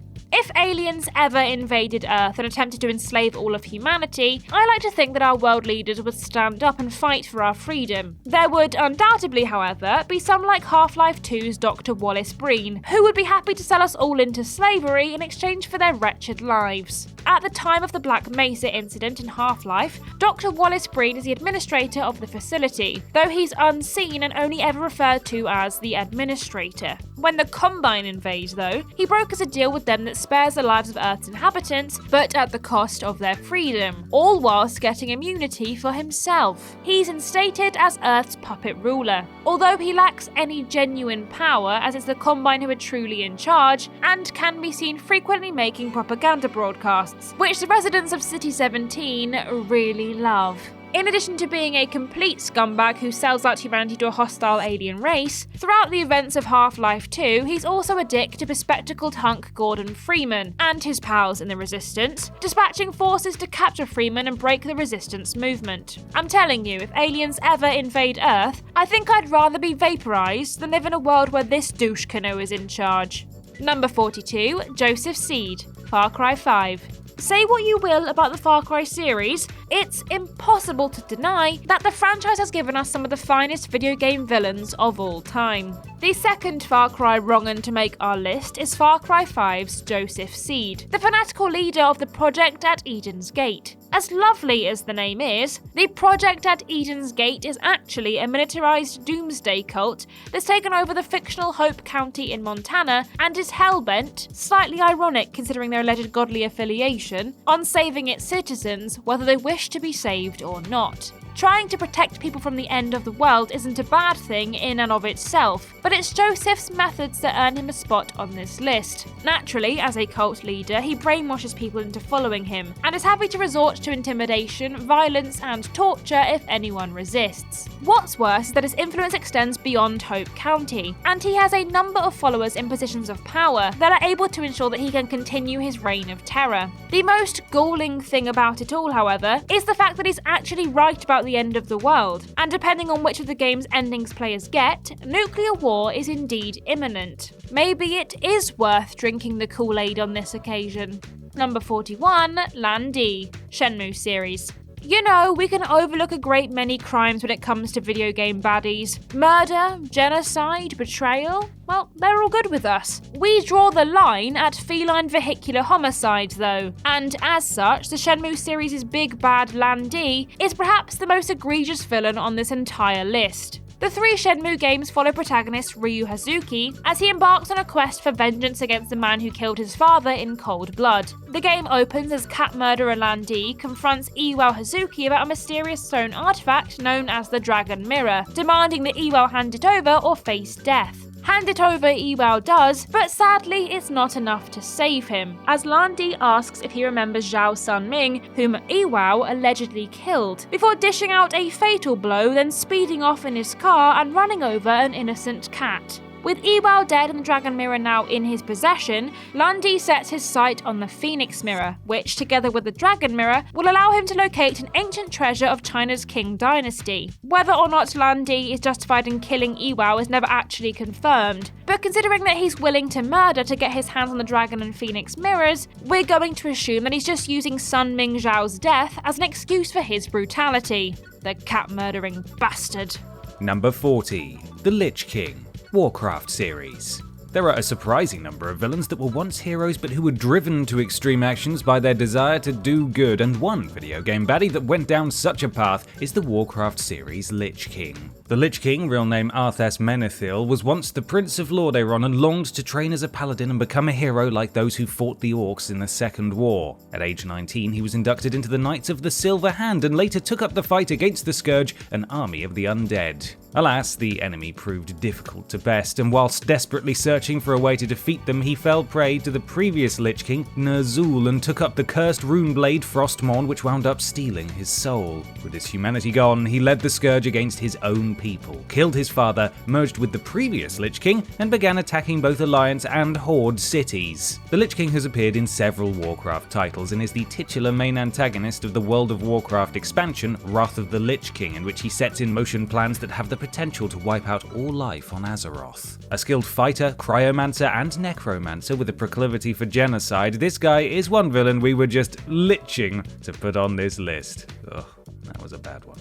Number 39. Darth Malak, Star Wars Knights of the Old Republic. The Star Wars universe is home to all manner of nasty guys and gals, and whilst Knights of the Old Republic's Darth Malak might not be the first person that springs to mind when you think of villains from a galaxy far, far away, he's still a fairly diabolical bloke. Darth Malak was once a Jedi Knight, but turned to the dark side along with his master Darth Revan whilst the two were attempting to protect the Republic from the threat of the Mandalorians. Once the switch was made, however, it wasn't long before Malak had betrayed Revan, and although the apprentice was unable to kill his master, he still usurped his position as Dark Lord of the Sith. During the events of Knights of the Old Republic, Malak is the big bad and unleashes a Sith armada against the Galactic Republic in a bid to seize control. Alongside their companions, the protagonist must travel across the galaxy in order to defeat Malak, but they've certainly got their work cut out for them. Darth Malak's command of the Force is considerable, and in terms of his power, he's second only to Darth Revan. He's highly capable with a lightsaber, is able to utilize the Force for telekinetic and telepathic purposes, and is a master manipulator. It's a shame he turned to the dark side, really. The good guys could use someone that powerful.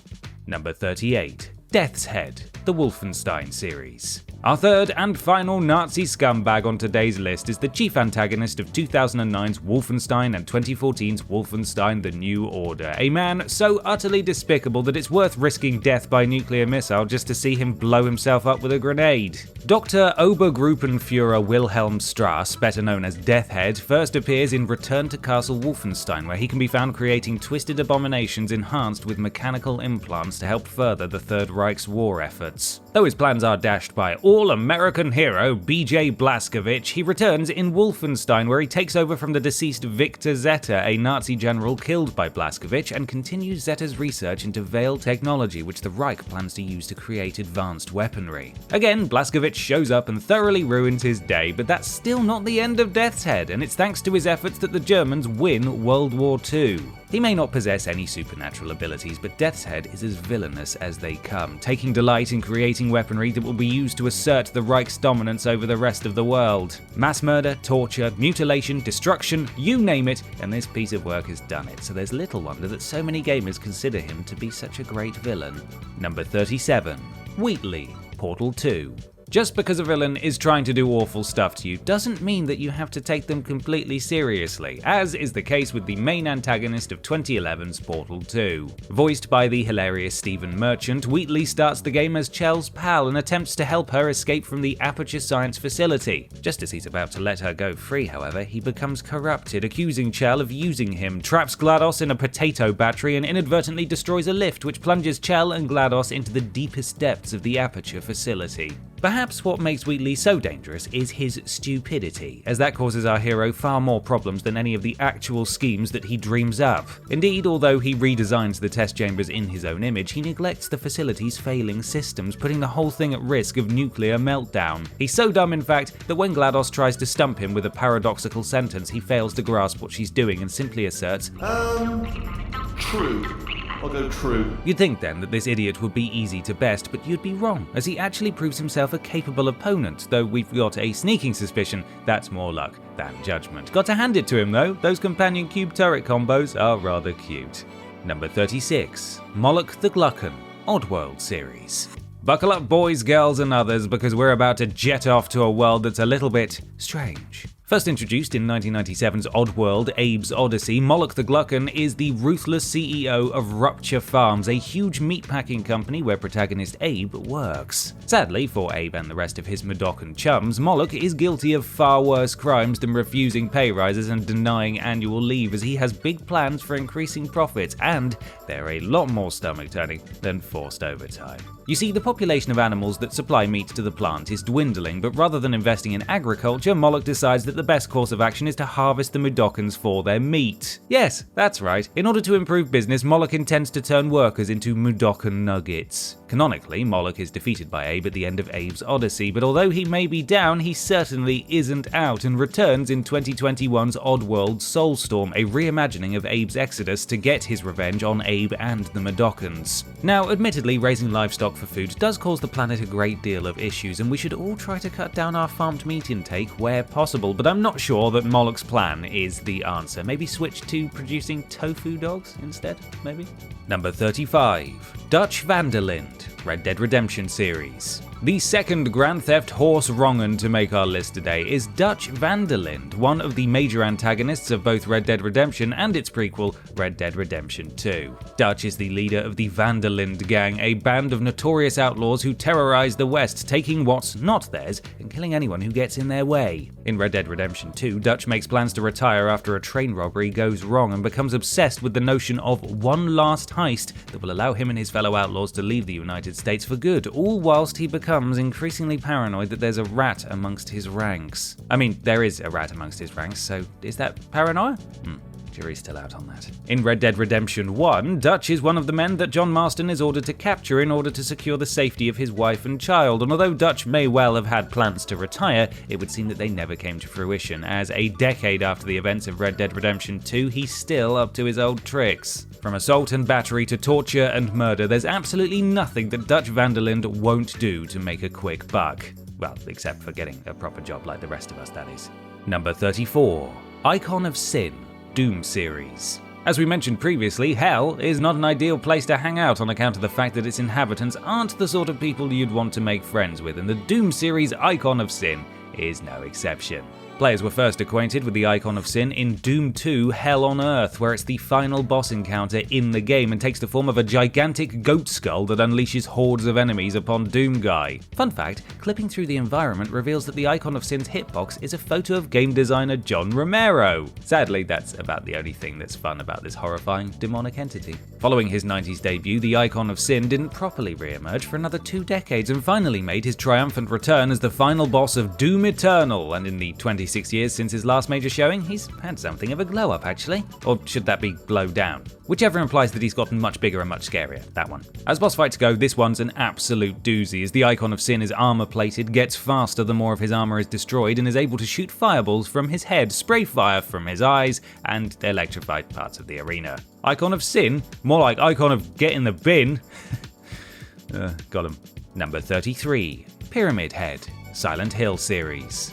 Although his name might sound like a particularly uncreative insult for someone who just loves their ancient Egyptian history, we can assure you that the Silent Hill series Pyramid Head is not a bloke that you want to go flinging abuse at. Well, not unless you're up for a swift bifurcating, at any rate. Although he has appeared in multiple Silent Hill titles, Pyramid Head's major antagonist role is in 2001's Silent Hill 2, where he appears as a manifestation of the guilt that protagonist James Sunderland feels over the death of his wife. As villains go, Pyramid Head is certainly one of the most terrifying looking on this list. A hulking humanoid sporting big, heavy leather boots, a blood-splattered butcher's apron, and a ginormous triangular helmet, along with a ridiculously oversized knife that puts Cloudstripe's Buster Sword to shame. Let's just say Pyramid Head is certainly not a figure that you'd want to encounter whilst walking alone at night. He doesn't just look scary either, as he's not afraid to put that gigantic blade to good use, and one misstep in combat can mean the difference between getting away from him scot-free and seeing your innards quickly become outards. Luckily, there's a simple way to defeat defeat Pyramid Head, simply come to terms with your past transgressions and he'll get rid of himself. Basically, if you're feeling bad about eating the last of the office biscuits and have summoned a big old knife monster to punish you,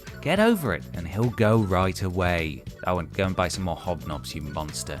Number 32.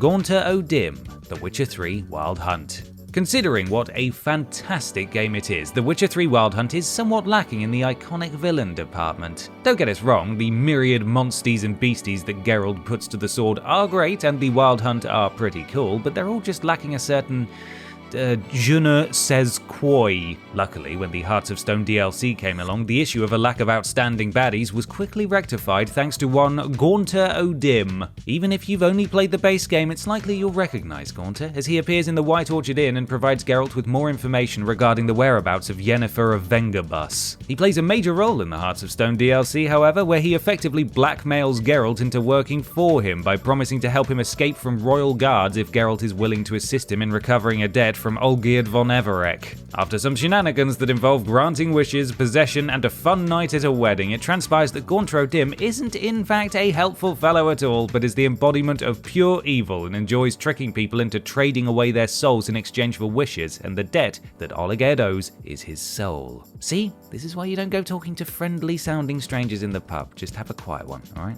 Number 31. M. Bison, Street Fighter series. Are you on the lookout for a great villain, but all of the offerings thus far just haven't been sartorial enough? Well then, look no further than snappy dresser and hat enthusiast M. Bison, the overarching antagonist of the Street Fighter series. M. Bison has been around since before most of us here at Team TripleJump were even bloody born, and over the course of his lengthy reign as Street Fighter's big bad, he's done a whole bunch of nefarious things. His first appearance is in Street Fighter 2 The World Warrior, in which he holds a tournament in order to find the absolute best fighters in the world so that he can then brainwash them into joining his Shadaloo crime organization. He is defeated, of course, but Bison wouldn't be a boss in a fighting game without a couple of tricks up his sleeves, and despite dying, he returns in Street Fighter 4, where it's revealed that an android known as Seth, created to house Bison's soul, has gone on to take over the Shadaloo. The twist, however, is that Bison is actually the mastermind behind the whole thing, and when Ryu destroys Seth, Bison is able to take over Shadaloo once more. Naturally, Bison's shenanigans extend beyond just the two aforementioned titles, but if we were to list all of his misdeeds, we'd be here all day. Suffice it to say, he's a very naughty boy. Number 30. Nicole Horn, Max Payne. Now, I don't want to generalise, but it's probably fair to say that if you're the CEO of a major corporation, you're likely to be at least a little bit evil. Nicole Horn, CEO of the Acer Corporation from Max Payne, on the other hand, is a lottle bit evil. Max Payne is a 2001 third-person shooter that tells the story of the eponymous Max, a former NYPD detective, as he attempts to solve the murders of his wife Michelle and baby daughter Rose, all while investigating new designer drug Valkyria. Spoiler alert, the two things are very much connected. Whilst making his way down the rabbit hole, Max finds that his family's deaths were ordered by Nicole Horn after Michelle found out about Ace's illegal pharmaceutical experiments, which have led to the spread of Valkyria. Horn is exactly what you'd expect of the top dog of a pharmaceutical company. Cold, opportunistic, and cruel, willing to resort to pretty much any crime as long as she can reap the benefits, be it creating a drug that will inevitably ruin people's lives just to make some money, or murdering innocents in order to cover her tracks. You could say that if you mess with this particular bull, you can be sure you'll get the horns. Oh, that was horrible, and also has a double meaning. Let's move on. Number 29, Uka Uka, the Crash Bandicoot series. We come now to a villain whose creators clearly went to the Castlevania school of naming things, since Uka Uka is roughly as inspired as Alucard was when it comes to monikers for polar opposites of established characters. The evil Uka Uka is unleashed in Crash Bandicoot 3 Warped, when the remnants of Dr. Neo Cortex's space station crash land on Earth and free him from the prison in which he was sealed by his benevolent twin brother, Aku Aku. See what we mean about the name now? Once unleashed, Uka Uka regroups with Neo Cortex and recruits Dr. Nefarious Tropy before setting out on a quest to collect powerful crystals and gems scattered throughout time using Entropy's invention, the Time Twister. Uka Uka isn't another of Cortex's minions, though. In fact, he's the overarching antagonist of the entire series, having been the mastermind behind all of Cortex's schemes. He's highly intelligent, a master manipulator, and learned in the ways of dark magic to boot. Hellbent on dominating the universe and unafraid to resort to kidnapping, torture, and murder in order to do so, there's little wonder that his brother sealed him away in an underground prison. As it turns out, though, he probably should have chucked several tons of concrete on top for good measure. That really would have shown him. Number 28, Otto Octavius, Marvel's Spider-Man. Before playing the 2018 open-world wonder Marvel Spider-Man, we didn't think there was anyone in the Spider-Verse that we could hate more than the petty criminal that killed Uncle Ben. But oh, how wrong we were. Better known by his alias, Dr. Octopus, Octavius begins the game as Peter Parker's friend and mentor, but slowly descends into madness whilst attempting to create prosthetic limbs for himself in order to conquer the neurological disease from which he's suffering.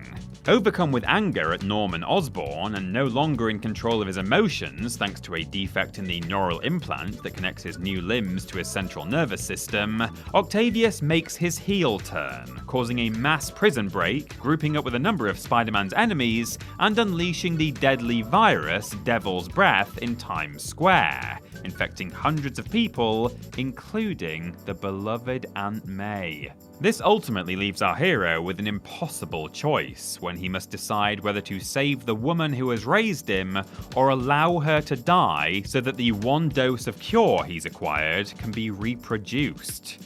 He chooses the latter course of action, after all he's a good, unselfish egg, but I don't think we'll ever forgive Doc Ock for putting him in that position, or for offing sweet old Aunt May. Number 27, Kerrigan, the StarCraft series.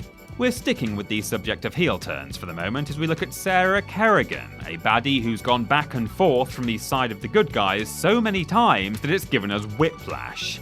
Alright, fine, she's gone from good to bad and then back to good again, which isn't that many times, but it still made my neck ache a bit. Players were originally introduced to Kerrigan in StarCraft, where she and protagonist Jim Raynor are tasked with starting a revolution on the planet Antigua Prime. This ultimately leads to some seriously bad times, and Kerrigan is captured by the Zerg, who aren't exactly pleasant to their prisoners. In the second act of the game, it's revealed that the Zerg have infested Kerrigan with their DNA in a bid to harness her powerful psychic abilities, and she emerges as a hybrid with both the Zerg and Terran genetics, crowning herself the Queen of Blades. Stripped of her conscience and connected to the will of the Overmind, she begins her campaign for domination, which results in the Brood War. Under the control of the Zerg, Kerrigan is responsible for the deaths of countless innocents, but we can't help but feel a bit sorry for her, since she hasn't chosen the thug life, it's chosen her. Thankfully though, she eventually gets her redemption, and winds up reverting back to her human form and rejoining the good guys. Aw, I do love a happy ending. Number 26, Team Rocket, the Pokemon series. Our second pokey pick for today's list is none other than Team Rocket, the dastardly organisation whose sole purpose in life is to steal Pokemon in order to line their own pockets. Team Rocket's reign of terror dates all the way back to Pokemon Red, Blue and Yellow, where they can be found causing Pokefans all over Kanto a real headache due to their various misdeeds, which are all done in pursuit of their ultimate goal, stealing rare Pokemon. Although the player character defeats their leader, Giovanni, the criminal organisation simply regroups elsewhere and later pops up in Johto, where they attempt to locate their lost leader and restore themselves to their former glory. Again though, they're defeated by the player character. The depraved band of crooks make their final bid for power in Pokemon Ultra Sun and Ultra Moon, where they return in the form of Team Rainbow Rocket, who plot to take over various alternate universes using Ultra Wormhole technology. Like many other villains on this list, Team Rocket simply wants to rule the world. Unlike many other villains on this list, however, they're so incompetent that they frequently get bested by literal children. So I don't know about running the world, I personally wouldn't trust them to run a bath. Number 25, Psycho Mantis, Metal Gear Solid, and Metal Gear Solid 5, The Phantom Pain. Rounding out our trifecta of Metal Gear Solid villains is a guy that had the audacity to not only mess with you in-game, but to break the fourth wall and cause trouble in the real world as well. Psycho Mantis appears in Metal Gear Solid as one of the major players in Liquid Snake's Foxhound unit, where his main role is using his psychic powers to brainwash those who refuse to join them willingly or read the minds of others. His telepathy is so great, in fact, that he can use it to preempt the combat maneuvers of his foes, and is even able to read the player's mind and find out what other games they've played recently, and move their controller across the floor using only his super powerful psychic abilities. Oh, alright then, it was just the game reading your memory card and activating the vibration in your controller, but you know, it had young me convinced. Mantis' backstory is explored in Metal Gear Solid 5, The Phantom Pain, where it's revealed his powers were noticed by the Soviets and he was taken to a facility in Moscow, one that also happened to house a comatose Volgin. Identifying with Volgin's desire for revenge, the pair break out and begin their pursuit of Venom Snake. With the ability to both read the minds of others and control them, Psycho Mantis is powerful enough to have even the most skeptical amongst you donning your tinfoil hats.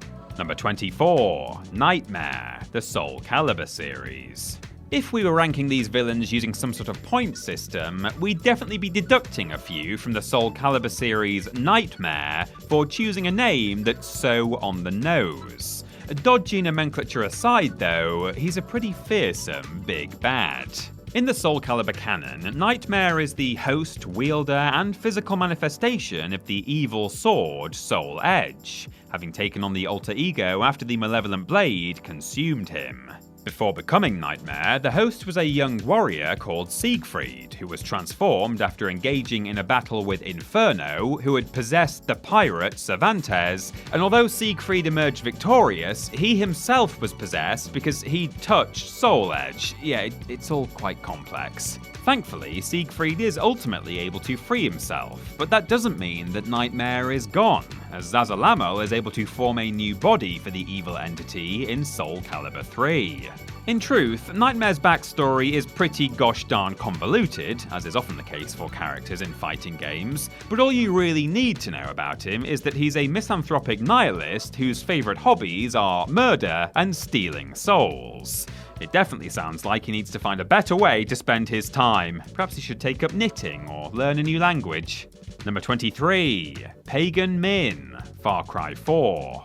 There have been a great number of master manipulators on this list thus far, but I don't think any of them holds a candle to Pagan Min when it comes to charisma.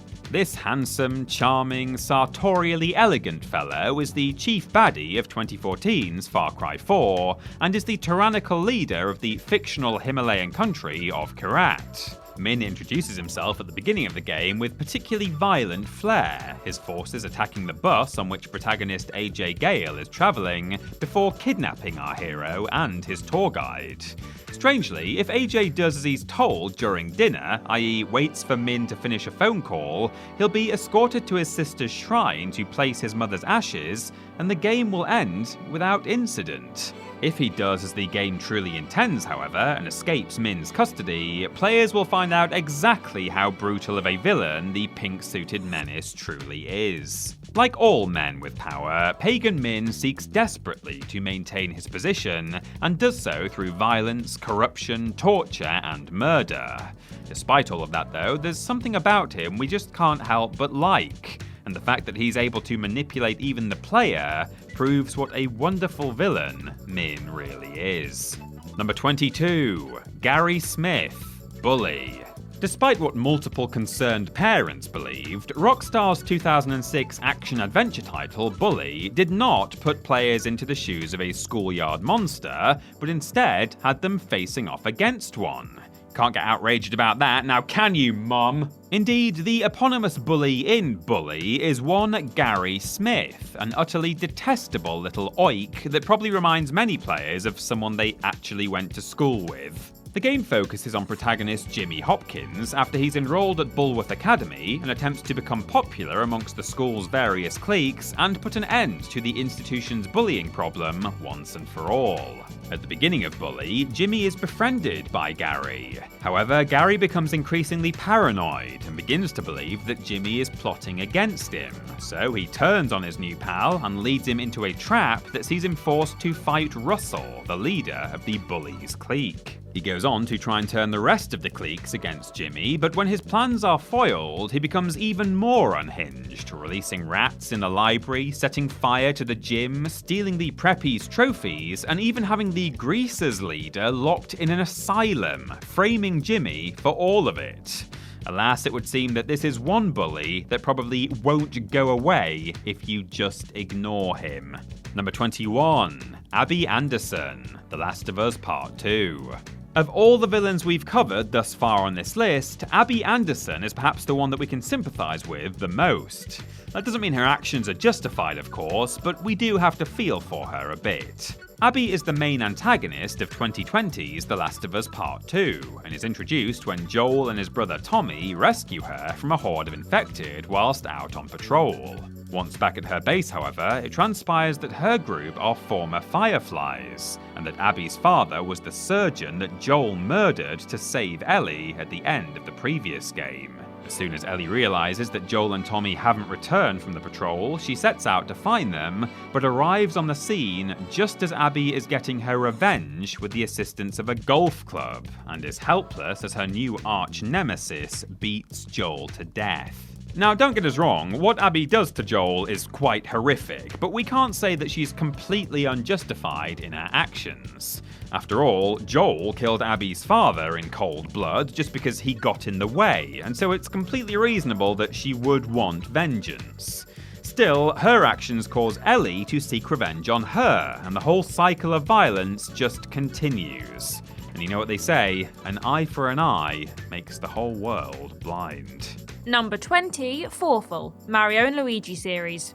Now, before anyone gets up in arms, no, this is not the last Mario villain that we'll be seeing on today's list. The one you're thinking of? Well, if it's the same one we're thinking of, then it's coming shortly. Have patience, young grasshopper. Considering the Mario series has been around since before all of us here at Team TripleJump were born, there was no shortage of villains from this series to pick from for this list. And had we put our minds to it, we could have probably taken up most of this list with Mario baddies. Many of the entries would have just been assorted Goombas though. We've whittled it down to just 2 picks, and the first of those is Forful, who was introduced in Mario & Luigi Superstar Saga. This utterly unhinged looking evil scientist started out life as a sidekick to Cackletta, before being promoted to main antagonist in Bowser's Inside Story, where he tricks Bowser into eating a vacuum shroom before taking over the Mushroom Kingdom. With Mario, Luigi and Peach inhaled by Bowser, Forful is free to continue his quest for the Dark Star, which he finds and partially absorbs, becoming Dark Forful in the process. Despite looking like a manic kidney bean, Forful is not a villain to be trifled with, possessing genius-level intellect and powers of cunning and manipulation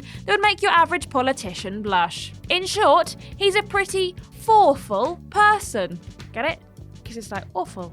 Number 19, Manfred von Karma, the Ace Attorney series. Lawyers. You can't live with them, you can't live without them. Some lawyers are in the business of trying to do a little bit of good in the world, to ensure that justice is served, people's human rights aren't exploited, and that corporations are held to account for the damage they've done to the planet. Then, there are others, like the Ace Attorney series' Manfred von Karma, who are purely in it for their own game. In the first Ace Attorney game, Phoenix Wright Ace Attorney, Manfred von Karma appears as a cutthroat attorney with a near-perfect record, who attempts to prove that Miles Edgeworth, his protege, has killed lawyer Robert Hammond. Though it would seem at first glance that this is a cut-and-dry tale of murder, the more Phoenix picks at the dangling threads, the more convoluted the whole thing becomes, and it ultimately transpires that von Karma is a bigger scumbag than anyone could have imagined. You see, it turns out that von Karma murdered Miles' father in cold blood, but the blame was was placed upon bailiff Yanni Yogi, who was convinced by his attorney Hammond to plead insanity. Yogi's whole life fell to pieces, and he wound up killing Hammond after being given a gun by Von Karma. So why did Von Karma kill Mars's father? Because he beat Von Karma in the courtroom, and Von Karma was upset that his perfect record had been tarnished. Jeez, talk about a sore loser.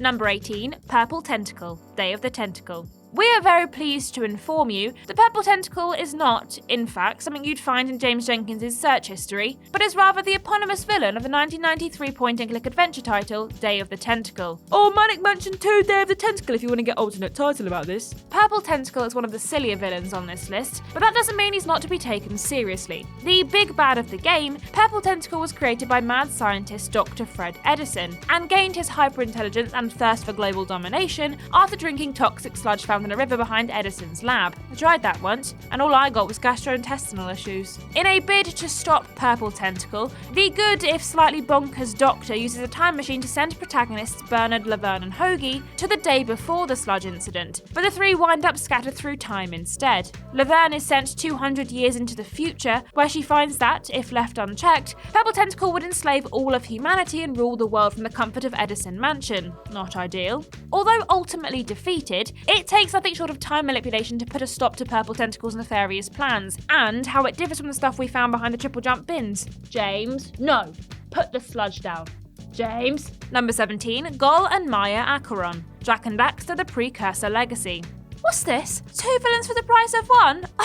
Oh boy, girl or other, do we spoil you. Indeed, we couldn't count one without the other, but we didn't really want to split them between 2 entries either, so we're counting Gol and Maya of Jak and Daxter fame as 1 villain. They both want the same things out of life anyway, so I don't really see the harm in it. The first game in the Jak and Daxter series, the Precursor Legacy, sees the eponymous duo attempting to find a way to transform Daxter back to his human form after being turned into an Ottsel, a fictional hybrid of an otter and a weasel. Their search puts them on a path to find Gol, a dark sage, who is the only person capable of curing such an ailment. Sadly, Gol isn't particularly interested in helping poor innocent furry creatures, and would much rather spend time hanging out with his sister Maya, kidnapping sages, and attempting to harness their power to remake the world. Both Gol and Maya have been warped by their lengthy exposure to Dark Echo, a powerful and mysterious substance, while studying it, and as such, have become hellbent on destroying the world and rebuilding it how they see fit. See, this is why you've got to pick your hobbies carefully. Get into painting Warhammer or something, then you won't run the risk of crippling the entire world. Just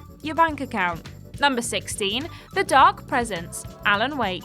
Many of us at Team TripleJump are writers, the author of this list included, believe it or not. And so we know just how frustrating writer's block can be. Luckily, a quick walk to Tesco or a nice cup of tea is usually enough to snap us out of it. And as such, none of us have ever had to experience the same struggle as Alan Wake. 2010's Alan Wake sees the titular protagonist heading to the mountain town of Bright Falls alongside his wife Alice, who has arranged the trip in order to help him shake off the writer's block he's been experiencing for the past 2 years. Things soon take a turn for the weird though, as Alice is dragged into the lake that surrounds their cabin by a mysterious force, and Alan begins to have strange visions and bouts of amnesia. Though Alice's kidnapper does come forward, it transpires that they, in fact, had nothing to do with her disappearance, and that she's actually being held by a malevolent force known as the Dark Presence that's trapped within the lake, which demands the pages of Alan's latest manuscript in order to both free Alice and unleash itself upon the world. As it happens, the Dark Presence can only be freed by being written into being, and Alan isn't the first writer that it has tried to bend to its will. Maybe it's best to think twice before committing the story in your head to the page. You never know what you might unleash. Number 15, Moon Presence, Bloodborne. From Dark Presence to Moon Presence now, as we turn our attention to one of the most fearsome foes in the entirety of Bloodborne, From Software's eldritch horror-laden RPG that released in 2015. Moon Presence is a secret final boss and the main antagonist of the game, and is responsible for the creation of the Hunter's Dream, which acts as a central hub for the player character, manipulating those who use it in order to kill off the other Great Ones. Little is known about the origins of the Moon Presence, other than the fact it was summoned by Lawrence, the first vicar, for reasons that are unclear. Being a great one itself, Moon Presence is immensely strong and blessed with incredible stamina. Plus, it has the ability to fly, can bind hunters to the hunter's dream, and possesses extraordinary psychic powers, which it can use to instantly reduce the hunter's HP to 1. Not only this, but its attacks are quick and erratic. It's able to cast white orbs that bestow a debuff upon the player character, and its 3-hit combos cover a shockingly large distance. Like all of the bosses in Bloodborne, Moon Presence can be beaten, but the fight should only be attempted once players are properly equipped to do so. You're going to need one epic training montage to best this guy, is all we're saying. Number 14, Mother Brain, Metroid series. With a name like Mother Brain, you could be forgiven for thinking that we've accidentally placed some sweet old intellectual deer on this list, but the truth is far more horrifying. I mean, just look at her. Does she look like she's going to bake you cookies and teach you algebra? No, she does not. Mother Brain is a recurring villain in the Metroid series, and was originally created by the Chozo, but turned against them when the space pirates invaded Zebes. She saw the potential in the space pirates and realised that, with her leadership, they'd be able to take control of the galaxy and bring true order. Her first appearance is in the 1986 title Metroid, where she can be found controlling the space pirates' fortress and all of its defences. Leading Lady Samus Aran is able to put a stop to her, but that's not the last we see of Mother Brain, and she returns in Super Metroid, where she can be found controlling Zebes' systems. She's defeated by Samus once again, of course, but continues to be alluded to throughout the series, so who knows whether she's gone for good or not. With the space pirates and the Metroids at her command, along with her hyper-intelligence, mastery of manipulation and deception, and a face only a mother could love, Mother Brain is one hell of a fearsome foe. Number 13, Arcturus Mengsk, the StarCraft series.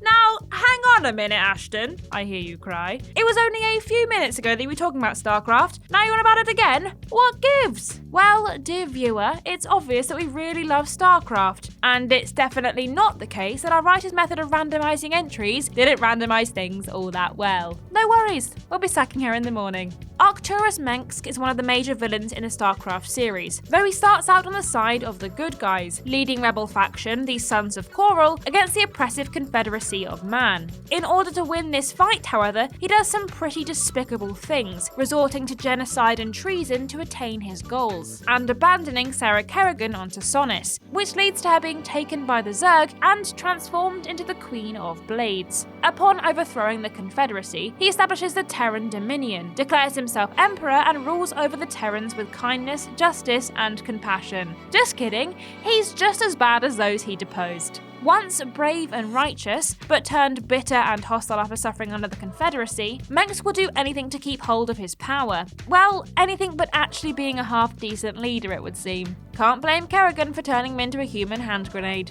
Number 12, The Covenant, Halo series. In the present day, the only threats we humans have to worry about are those of the earthly variety. Well, unless you count things like asteroids and such. If the Halo series is to be believed, however, humanity will need to put aside their differences in the future because there are plenty of things out there in the galaxy that would like to see us dusted Thanos style, and one such threat is the Covenant. The Covenant is a collection of alien races united in their worship of the Forerunners and a belief that the Halo ringworlds are the path to salvation. They think that if they activate the installations, they will be sent on a great journey that will elevate them to godhood, though those of you who have played the original Halo trilogy will know that they're not 100% on the money there. The reason for their hatred of humanity is that humans are actually descended from the Forerunners, and their very existence disproves their religion's belief that the Forerunners went on the great journey. So rather than admitting they're wrong, they decide to wipe out the entire species. I guess you can't be incorrect if there's no one around to argue. If the Covenant's fanatical approach to religion isn't enough to convince you of their villainy, then surely their habits of effectively nuking enemy planets will. Again, you're not wrong if you've killed everyone that would argue. Number 11, Ripto, the Spyro series. Aren't dragons cool? They can fly, breathe fire, and spend most of their lives hanging out in caves with a big old pile of treasure getting left alone. Ideal if you ask me. I imagine, however, if you're a smaller lizard, you might feel a little envious of your larger brethren, which is, we assume, why the Spyro series' Ripto feels the need to act like such a butt wipe. The Riptok Warlock Ripto is a tiny dinosaur-like creature with big ambitions, which would be admirable if it weren't for the fact that his ultimate goal is to take over Avalar by force and enslave all of its citizens. This diminutive dino is the chief antagonist of the 1999 PlayStation exclusive Spyro 2 Ripto's Rage, a game which sees the eponymous purple dragon and his dragonfly pal Sparks summoned to the fantasy realm of Avalar to try and put a stop to Ripto and his minions, Crush and Gulp. The small-scale sorcerer is no match for Spyro, and his reign of terror comes to the end when he falls into a pit of lava. This would be the undoing of most villains, but not Ripto, and he shows up to cause more hassle in Enter the Dragonfly, Season of Flame, Attack of the Rhinox, and the Cortex Conspiracy. He's a persistent little git, I'll give him that. Number 10. Frank Fontaine, BioShock. We're heading back to the underwater city of Rapture now as we take a look at the final BioShock villain on today's list, a scoundrel responsible for one of the most iconic quotes in all of gaming. For the vast majority of the game, BioShock players are tricked into believing that the friendly-sounding Irishman Atlas is on their side and has their best interests at heart, and it's only towards the end of the title's runtime that the truth is revealed. Atlas is in fact Frank Fontaine, the arch-enemy of Rapture's founder Andrew Ryan, who has brainwashed protagonist Jack into blindly following commands that are preceded with the phrase, "Would you kindly," in order to help him seize control of the city. Now, admittedly, the game's final boss fight in which Jack finally gets to stick it to Fontaine is a little meh. Everything that Fontaine does prior to that, however, is a masterclass on how to be a great villain. Posing as a benevolent, helpful character to get you to trust him? Check. An obsessive thirst for power and a willingness to do anything to get it? Check. An absolutely wild plan that involves buying an embryo, accelerating its growth and brainwashing it to be completely obedient? Check. You probably won't find that last point in Becoming a Great Villain for Dummies, mind you. Number 9. Dr. Eggman, Sonic the Hedgehog series. Over the course of this list, we've seen a huge number of villains whose names alone have the ability to strike fear into the player. Dr. Eggman is not one of those villains. Just because he isn't all that scary, though, it doesn't follow that he's not a great baddie, and the fact that he's endured for over 3 decades is testament to how iconic of an antagonist he truly is. This omelette-adjacent wrong'un made his villainous debut in 1991's Sonic the Hedgehog, in which he imprisons a number of innocent critters within aggressive robots and attempts to steal the Chaos Emeralds in order to harness their power. Since then, Eggman has appeared in countless Sonic titles, and despite being defeated at pretty much every turn, he's sprung up over and over again to try and get his hands on those Chaos Emeralds. Whilst some villains are all about brawn, it's brains that are Eggman's greatest asset. Not only does he allegedly have an IQ of over 300, which for context is almost twice as high as theoretical physicist Stephen Hawking's, but he's also an expert on robotics, knowledge which he's used to create everything from robot armies to machines that can harness the power of the Chaos Emeralds to bend time and space to his will. As a reminder though, Eggman is frequently bested by a hedgehog whose only power is go fast, so I suppose he's lacking in the street smarts department? Number 8. G-Man, Half-Life series. I'm not gonna lie, G-Man sounds more like some dodgy bloke that hangs around schools trying to sell cigarettes to kids than he does a serious villain, but once again, we must not be put off by an underwhelming moniker, as the chap to whom it is assigned is one dastardly git. Now, to be completely honest, we're not exactly sure what it is that the Half-Life series G-Man wants out of life, or who he is, or why he does what he does. It's going to be a bit of a short entry if that's the case. What we do know, however, is that he's an incredibly powerful being who is responsible for the Black Mesa incident and by extension the 7-hour war, which saw Earth fall to the Combine in a matter of, well, hours. And whether or not he has evil intentions or simply self-serving ones, it's impossible to deny that his actions have devastating consequences. Alas, since Valve seems completely uninterested in continuing the story of Half-Life that was left on a cliffhanger at the end of Half-Life 2 Episode 2, we players are left to forever wonder what exactly G-Man is up to and what his end goals are. I suppose I'll just have to stick with my headcanon. G-Man is actually just a bumbling idiot and has caused all of these problems by accident and believes that the best way to deal with it all is just to act all mysterious. Prove otherwise, Valve. Make a third game. Come on. Number 7. Ganondorf, Ganon, or Calamity Ganon, the Legend of Zelda series. You'd think a series that's almost 40 years old would have a whole smorgasbord of iconic villains for us to pick from for this list, but you'd actually be kind of wrong. because although The Legend of Zelda has had multiple different baddies over the years, not one is a patch on Ganondorf. Or Ganon, or Calamity Ganon. Look, he's got a lot of names, alright? Ganon's first appearance was in the 1986 NES title The Legend of Zelda, in which he kidnaps the eponymous princess in order to try and get his hands on the Triforce of Wisdom, which she is split into 8 pieces and hidden in various dungeons. What does he want with the Triforce? Well, like most villains, he wishes to attain great power, and intends to use the Triforce to take over Hyrule and reshape it how he sees fit. Ganon is not just the leader of the Gerudo and the wielder of the Triforce of Power though. He's also blessed with numerous abilities that make him one fearsome dude.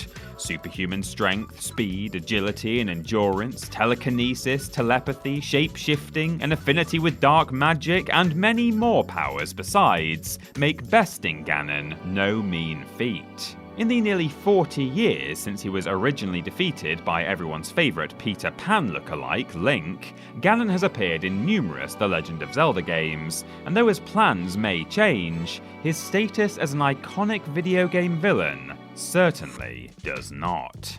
Number 6. Inky, Blinky, Pinky and Clyde, the Pac-Man series. Now we come to yet another set of villains that come as something of a package deal. After all, what would any one of the Pac-Man ghosts be without the others? Nothing, that's what. The ghosts are the main antagonists of the Pac-Man franchise, and although there have been literally dozens of different ones that have appeared in the games over the years, it's the original 4 that are the most iconic. In Pac-Man, the ghosts go after the titular yellow puck, and each have their own distinct personalities. Blinky, the red ghost, is the most aggressive of the pack and will relentlessly chase down Pac-Man for reasons that don't seem to extend beyond because he feels like it.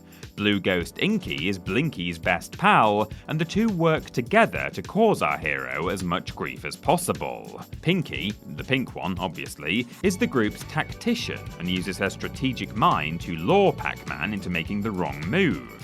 And finally, there's Clyde. He's the dumb one. Yeah, I know, that's a lot of lore for a game that's just about eating dots in a maze, but I'm all about it. Inky, Blinky, Pinky and Clyde might not be the most terrifying of video game foes, but they are certainly among the most recognisable, and so we think that no list of iconic video game villains would be complete without them. Number 5. Bowser, the Mario series. When it comes to video game villains, Bowser may not be the most successful, having been bested by Mario and friends more times than we can count, but he is almost certainly the most persistent we've come across. Although Mario has been around since 1981, King Koopa didn't make his first appearance until 1985, where he was introduced as the tyrannical arch-nemesis of everyone's favourite mustachioed plumber in the OG Super Mario Bros. Since then, he's appeared in dozens of games, usually taking on the role of Big Bad, though sometimes allowing other villains to take the spotlight, and even occasionally putting aside his differences with Mario to help out the good guys, though it's usually only when there's something in it for him. He might look quite different to how he did 4 decades ago, thanks to a few extra polygons here and there, but Bowser really hasn't changed all that much, and his main ambition remains the same. Kidnap Princess Peach, force her to marry him, put an end to Mario and pals, and take over the Mushroom Kingdom. You know, the simple things in life. Bowser might have been in the business for the best part of 40 years, but he doesn't show any signs of slowing down. Yet no matter how hard he tries, we don't reckon he's ever going to conquer the Mushroom Kingdom. Why not just cut your losses and retire to a nice beach? Number 4. The Umbrella Corporation, the Resident Evil series. When it comes to nefarious corporations, there aren't many out there that are able to out-evil Umbrella, and there are certainly none in the world of video games that have been responsible for as much death and destruction as the Resident Evil franchise's biggest villain. The Umbrella Corporation's been causing problems for the good folk of the Resident Evil universe ever since the Spencer Mansion incident in 1997, which was caused by an outbreak of the T-virus created by the nefarious pharmaceutical company. It doesn't take long, once the virus is out in the world, for it to completely overrun Raccoon City, and since the outbreak can't be contained, the place winds up getting nuked by the US government. Following this incident, the company was ordered to suspend its practices, but that doesn't mean the effect of its actions can't still be felt. For one, there are plenty of wrongdoers who are more than happy to put Umbrella's research to good use. And secondly, several of its former employees have gone on to form Blue Umbrella, a private military company that allegedly seeks out to eliminate all biological threats. For now, Blue Umbrella seems to be on the level, but honestly, I can't trust them as far as I can throw them, and I've got very weak arms, so it's not very far at all. Number 3, GLaDOS, the Portal series. The final AI on this list also happens to be the most hilarious. Indeed, the Portal series is renowned for its fantastic sense of humour, and although the main antagonist of the first game and secondary antagonist of its follow-up title is a force to be reckoned with, she's also one that will split your sides before she drops you into an incinerator. In Portal, GLaDOS, or Genetic Lifeform and Disk Operating System if you want to get final appearance from Simon Miller about this, is an artificial intelligence unit responsible for testing and maintenance in the Aperture Science Enrichment Center, and throughout the game exposes protagonist Chell to increasingly difficult test chambers, with the ultimate goal being Chell's demise. She returns in Portal 2 when she's reactivated by Wheatley, and despite having been effectively dead for an unspecified amount of time, seems not to have changed much. That is, until Wheatley goes mad with power after being placed in charge of the facility, and GLaDOS, now inhabiting a potato battery, is forced to work alongside Chell. Though we'll probably never forgive her for forcing us to euthanize our companion cube, rest easy little buddy, we still have a soft spot for GLaDOS, even though she does spend most of her time insulting us. She just won't wind away, alright? Just leave me alone. Number 2, Handsome Jack, Borderlands 2. Just because you're a megalomaniacal arsehat, it doesn't mean that you can't look good by doing all of that arsehattery. And no video game villain proves that as well as Handsome Jack, the dashing, if somewhat unhinged, big bad of Borderlands 2. Set on the planet Pandora, Borderlands 2 sees the player character embarking on a quest to defeat the tyrannical Handsome Jack before he can get his grubby mitts on a vault key and use it to unlock the power contained within said vault. Initially, Handsome Jack seems like little more than an annoyance, chiming in every so often to tell you about how his pretzels aren't very good, brag about his diamond pony that he plans to name Butt Stallion, or simply reiterate that he's better than you are. Over the course of the game though, it becomes clear that he's a serious and substantial threat, almost destroying Sanctuary, kidnapping and mutating Bloodwing, Mordecai's pet bird, and setting the monster within the vault on the player character. Despite his murderous tendencies and being power hungry to the point of being slightly deranged, players can't get enough of the charismatic, smooth-talking and downright hilarious Handsome Jack. He may be a total dick, but he's our total dick. And no Borderlands villain's been a patch on him before or since. You hear that, Calypso twins? You guys suck. Before we get to the top spot, we just want to remind you that these entries are in no particular order, and so our next pick isn't necessarily any more iconic than the villain in the 101 spot. With that said though, he is pretty epic as far as villains go. Number 1. Sephiroth, Final Fantasy VII.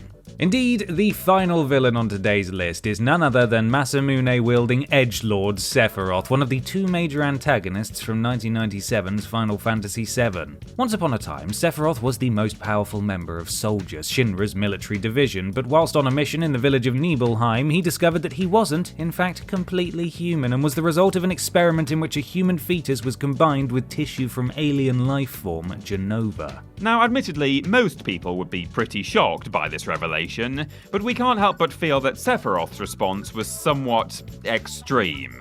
He comes not only to hate Shinra, but all life, and decides to follow in Genova's footsteps and take over the planet by merging with its life stream. In addition, he also burns down the village, killing countless innocents in the process. Immensely powerful, highly proficient in combat, and a snappy dresser to boot, Sephiroth is the pure embodiment of letting things go to your head, and is guilty of more crimes than we have time to list: mass murder, terrorism, treason, attempted omnicide, and attempted destruction of a planet, to name but a few. Perhaps his worst sin, however, is killing Aerith Gainsborough, an act that we simply cannot forgive, no matter how impressive that sword may be. Wow, just look how long it is.